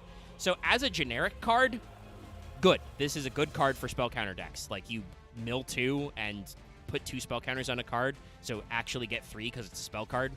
If you set it and your opponent blows it up, you know, you get to just summon a guy. That's cool. Why is this called, or rather, why is this card called Magic Boost in the OCG show Mythical Beast shit? I don't get it. I don't get the theming of this card. It's a good card, but I don't get what the art direction is going for. Did the artist for Mythical Beasts just draw a lot of art and they're like, well, shit, he drew all the art we paid for? Oh, actually, this is another one that's interesting lore-wise. So this card is called Mythical Institution. In the OCG, it's just Magic Lab. Not Endymion's lab, Magic Lab. But you can see this is clearly a lab or some kind of magic facility where they've got a lot of extra jackals, by the way. I guess the jackal is just like a carbuncle. He's just a generic summon. But you can see it's clearly under kind of the magical dome of the Citadel of Endymion. So, yeah, neat. Neat world building. So yeah, there is definitely a magical school or facility in Endymion's Citadel City you can go to. Yeah, so for a second there, I thought one of those birds was holding up one of the signs or banners. No, it's just sitting it's on just it. perching on top of the pole. Like it a seems bird like a dome. really cool location. Kind of. Yeah, no, the art direction's really cool. Sadly, I don't think this Oh, card it's is... the dogs at the bottom right. Yeah, dogs at the bottom right. That's what I said. I think they're like carbuncles. They're just generic summon. Sadly, this card involves directly Mythical Beast Pendulum monsters, so I don't think it's super great. Each time a face-up Mythical Beast Pendulum monster you control is destroyed by battle or card effect, put 2 spell counters on this card.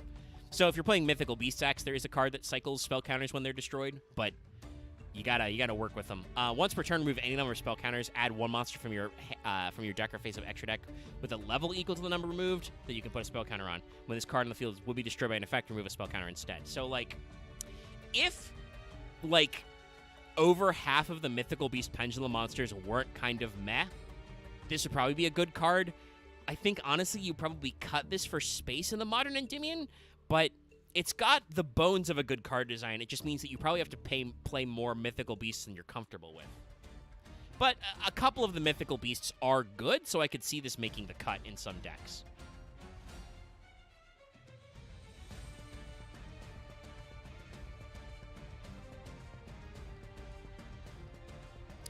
This next one is Mythical Bestiamorph. Again, just called Magic Burst in the OCG. This is a continuous spell that says each time opponent's monster effect is activated, put a spell counter on this card. When that effect resolves, send this card with 6 more spell counters to the graveyard. Add a spell from your deck to your hand. Use this effect once per turn. Honestly, this card's also just good. Like, I think it's probably a little slow, but like, I think you might be able to make it work depending on what decks you're playing. Note how it doesn't say normal spell. Like, you can just search any spell card with this with 6 counters. Every time an opponent's monster effect is activated, put a counter on it. Like, if you can contrive a way to play this deck slower, this is a good card. 6 might be a little steep, but, you know, you can also do other things to add counters.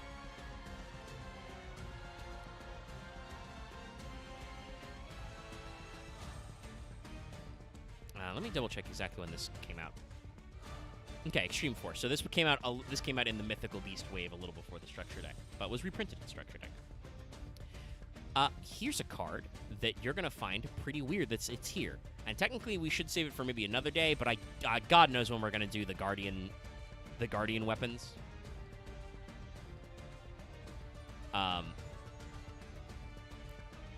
Which is this is Power of the Guardians. It shows the Guardian weapons.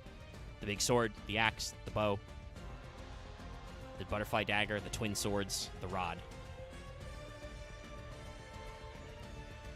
Rod, KS, shooting starbow, seal, twin swords of flashing lights, trice, Garl, gravity axe, butterfly dagger, Elma. I don't actually Celine has that bow. I don't think she literally has that bow, but it does share some design elements with her little Vajra thing. And hey, guess what? This is a spell counter card. Power of the Guardians is an equipped spell that says if attack is declared involving the equipped monster, put a spell counter on this card. The equipped monster gains 500 attack defense for each spell counter on this card. The equipped monster will be destroyed by battle. You can remove a spell counter from your field instead. Good card. This is just a solid card in a lot of limited formats. Like, obviously, in a spell counter deck, you're probably playing this because it says remove a spell counter from anywhere to protect the equipped monster from being destroyed by battle or card effect. Yeah.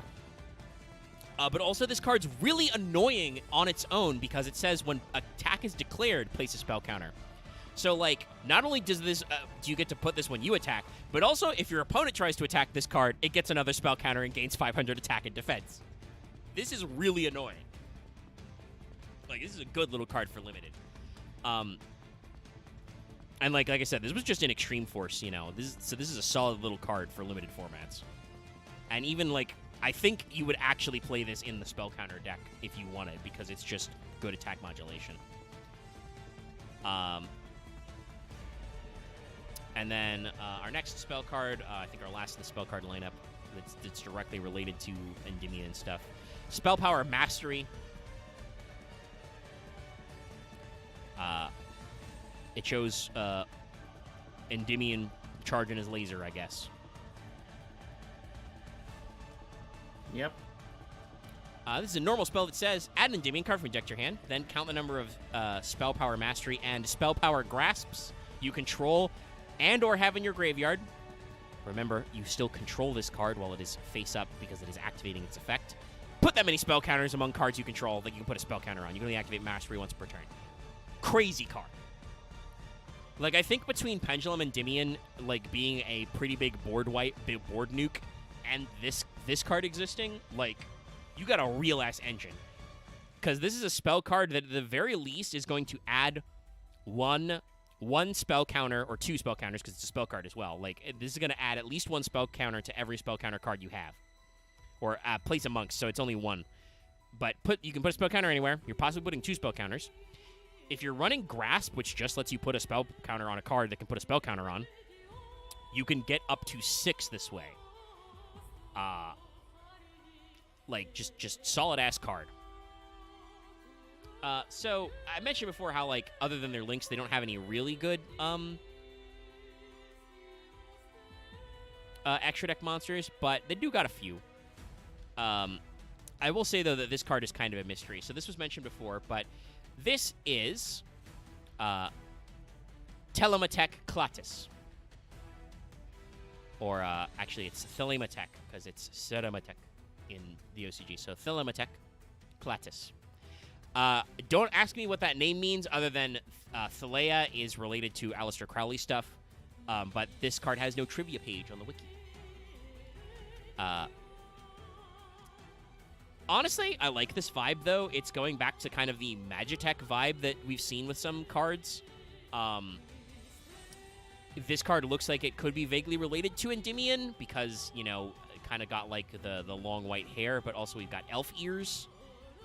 We got a hat that's not crazy.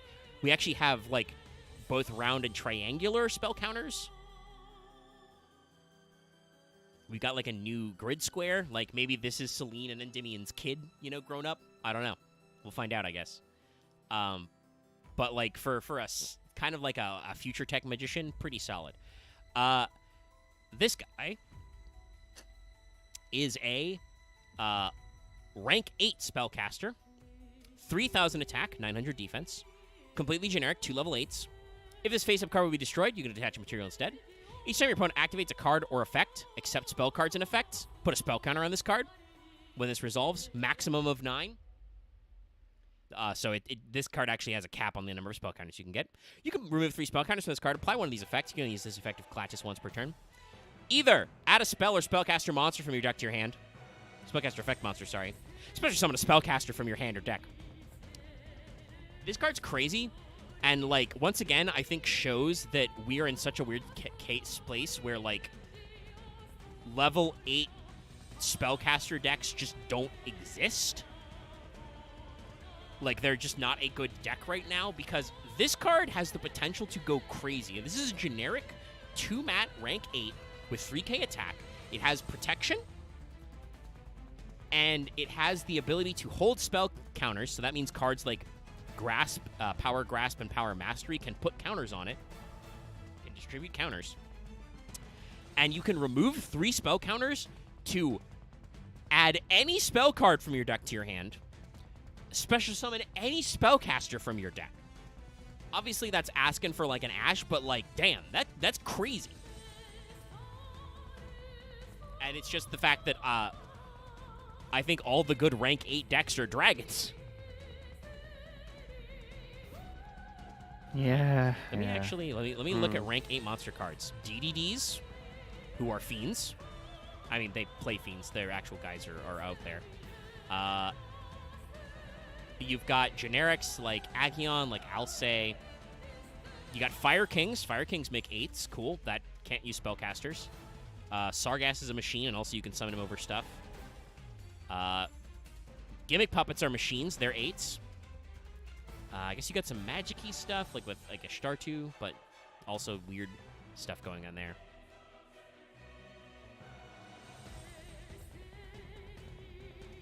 Oh, right, sorry. I really wish the Yugipedia would like not count prize cards. I was like, what the fuck is King Landia the Gold Fang? It's a championship card for like 2011. Don't count that. Those aren't real. They literally can't be played in actual duels. Don't put those in a table, please. Let's see. Buzz King, Zombie Stein, and then like all the Galaxy Eyes shit.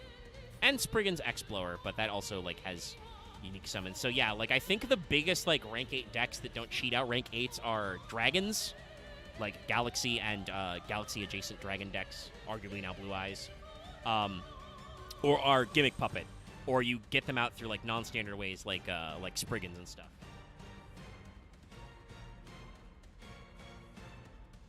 Yeah, so like I think they kind of shot themselves in the foot by making this guy a rank 8. Like if this guy was a rank 7 spellcaster, spell searcher, he would be hella playable. Like this probably would have brought back some kind of Dark Magician soup deck to the meta. But he's an 8, so you can't do that.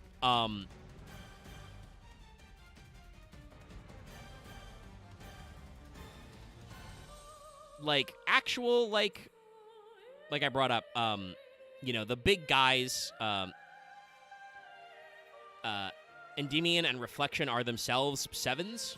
So, like, I genuinely don't know what Konami was thinking. This card should be a rank 7.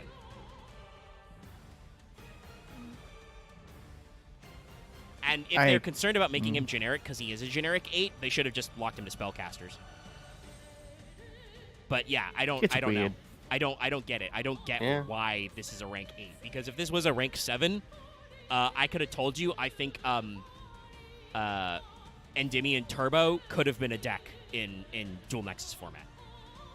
But as it is, it's just a really weird tech card in rank 8 that uses spell counters, kind of. So, like, I don't think this... You've probably never heard of Thaleamathic Klatus because it doesn't have a home. Like, I actually think for, like, rank 8 decks that are designed to do 8s, like either DDD Fiends, Galaxy or Dragon, like Turbo, like Draglubion Turbo decks, or Gimmick Puppets, have full extra decks. Yeah, no, I will say this. If they wanted to make, because like I said, this card's name just kind of exists, if they wanted to make Thaleamatech like an actual like extra deck thing, you could make a rank 7 that you can then rank up. And arguably, I think normal Rums could do it. It's just you'd need the right mats. Because it's a Dark Spellcaster 8, so you could probably do something with some of the Rums that exist. But, yeah, no. It's another case where, like, I do hope that the manga gives them some cards, like, because the Sky Striker manga did give Sky Striker some new cards which are good. It gave them a couple of good cards. I think they were like immediately power crept by SP Little Knight, but like a couple of the Sky Striker links they came out with are usable, and they did, I think, do linkage to kind of promote the manga as well, or they just decided to bring back Sky Strikers because they were planning on doing the manga. So like Magistus and Endymion, by extension, are archetypes that are way less well-served than Sky Striker is. So, like, I hope that Konami does give them some promos that actually do something and are not just, like, Alarion and Sky Striker Sage and whatever. And giving them new dedicated extra deck monsters that aren't just tech cards would be nice. Like, Celine's a really good card, but she's not going to win you any fights. She exists as a Link 3 extender to, like, turn 3 of your guys into a card that summons Endymion out, you know? But no, these guys are pretty solid. But we're at the wrap-up phase. We're at the Omega has a dry throat phase. That's fair. Yep. 2 hours of yapatry. As it happens. That's fine. And I wouldn't mind looking over some stuff because there were a couple conversations about upcoming tabletop stuff in the corner as well. But also, my copy of Astrobot arrived today, so I've only beaten the first world, so we're chilling. I need to finish the fucking post-game obstacle course where it's fucking hard because you of gotta course do they it do. over the guy. Yeah, of course they give you. Honestly, a really hard post-game. all the challenge levels always give me a hard time because it's like you gotta do them all in one go. Yeah, So, like, I've only completed If you like need the to practice first on a part that's like, Galaxy- if you need to practice on something that's like the last challenge to do in a level, and you die, you have to do everything else before that. Yeah. I mean, I think the game is like very good and has a reasonable time frame to beat, but I do kind of feel like I'm looking at it and I'm like, they've allowed themselves to do some like kind of mean things because you don't normally have hearts and you just have infinite respawns at checkpoints. So Yeah, the challenges don't have checkpoints is the problem, yeah, because I feel like they could. I've done a couple challenge level, at least one with like the roly-poly guy. But yeah, no, it's a good game. It's a great game, honestly. Probably game of the year, but I want to get back to it. If there's any justice in this world. But I do want to double check in. We got the Fail Portrayal poll up. Right now, I feel like these numbers were different when I checked a couple days ago after it launched. But right now, we have a 3-way tie between Fire Kings, which actually might be supposed to be Fire Fist. I don't actually got to double check. Did I miswrite that? Actually, no, we've already done Fire Fist. Yes, I think Vesper wanted Fire Kings. Which we have not actually sat down and looked at. But a 3-way tie between Fire King, Viacroid, and Prane, which is a Rush archetype. Don't necessarily take that as an incentive to rush to the polls. But we do have some ties, and I'm going to be honest, have absolutely no idea what I would do with that. Probably pick Viacroid because there's a fuck ton of cards, and that would make for... That's an anime archetype, so it would make for better SEO. But like I said, I don't know what we'll do if we do a tie. Ashen at 0, Gimmick Puppet at 0. RIP. Heretics, which has been my pick, is at 1. You'll have to pick Gorgon Egg eventually, chat. You'll have to pick the dragons. You have to let me talk about Egyptian dragons sometime, chat. Eventually, the rest of these guys are going to run out of ideas, and they're not going to have anything good. Hey, I had to search for... I had to think about mine for a while. Before I know. sending on Viacroid. But yeah, so the poll is up. Check it out. Next week, we should be back for a dip in the old Cuban. Not sure if we want to do Water and Wind or try my Fire and Ice V2. Or do Dragon Not Dragon, because that one's a little more compact to move on to some very fun ideas, because I actually made Monster, like normal Monster Mash work, and I've talked about this before. I actually have a very interesting... fairly high power draft idea with cards that traps that become monsters, spell cards that summon tokens, and monsters that become traps and spells. So like that actually gave me a lot of really funny ideas for like a very high power format because it's full of shit like artifacts, paleos, Centurion, shit like that. So like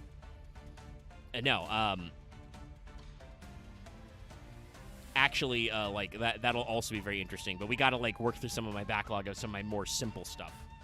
So we'll probably cube it up next time and see what's up, and then we'll see what the polls are. We did Fire Fists, I think, but we haven't done Fire Kings. Marth will let me know because he's got a big long list, and actually I posted it recently. Let me check like the second half of his list. Yeah, Fire Fist was already done. I don't think we've done Fire King. But yes, that's why I had to ask that question of double-checking it. But yes, this was our second episode. I do know we talked about the new Fire King stuff, but not like Fire Kings in general. Like, we discussed some of their support and hypotheticals, but not, like I said, not crazy.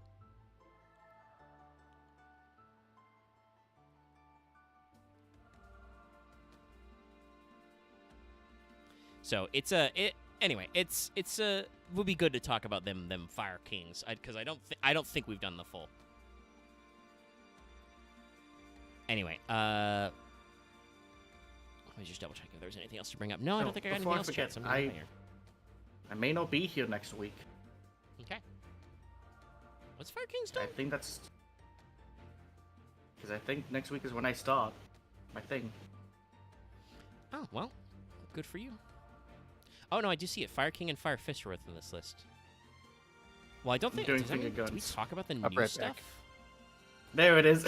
Yeah, Mark's got the link, so I think we talked about some of the new stuff. Well, then don't vote for that in the poll. I could have sworn we double-checked this, because I think Vesper asked about this last month. Yep. We'll figure it out. We have, like, 6 options, so, pick up some other stuff. Anyway, I do want to get out of here, though, because I want to get back to the thing, so... It seems we did Fire Fist and we did Fire. That is indeed what I said, Axe. We're ending the stream. Thank you so much for tuning in. Like I said, please don't forget to support us, not just with your eyeballs, though, obviously, if you hypothetically get ad breaks or you're on premium, every time I say, watch the ads, people are like, lol, can't premium. I'm like, okay, well, that's fine. You're already supporting me. I get tiny breadcrumbs of your YouTube premium money when you watch the video. Please watch it a lot then. But, fill my belly. Give money. Support us on Patreon. You can vote in the poll. But yeah, so that's it. I'm going to close this document forever. Don't need it. And I'll see you guys next time. And tune in tomorrow for more Final Fantasy XIV. We'll be doing something.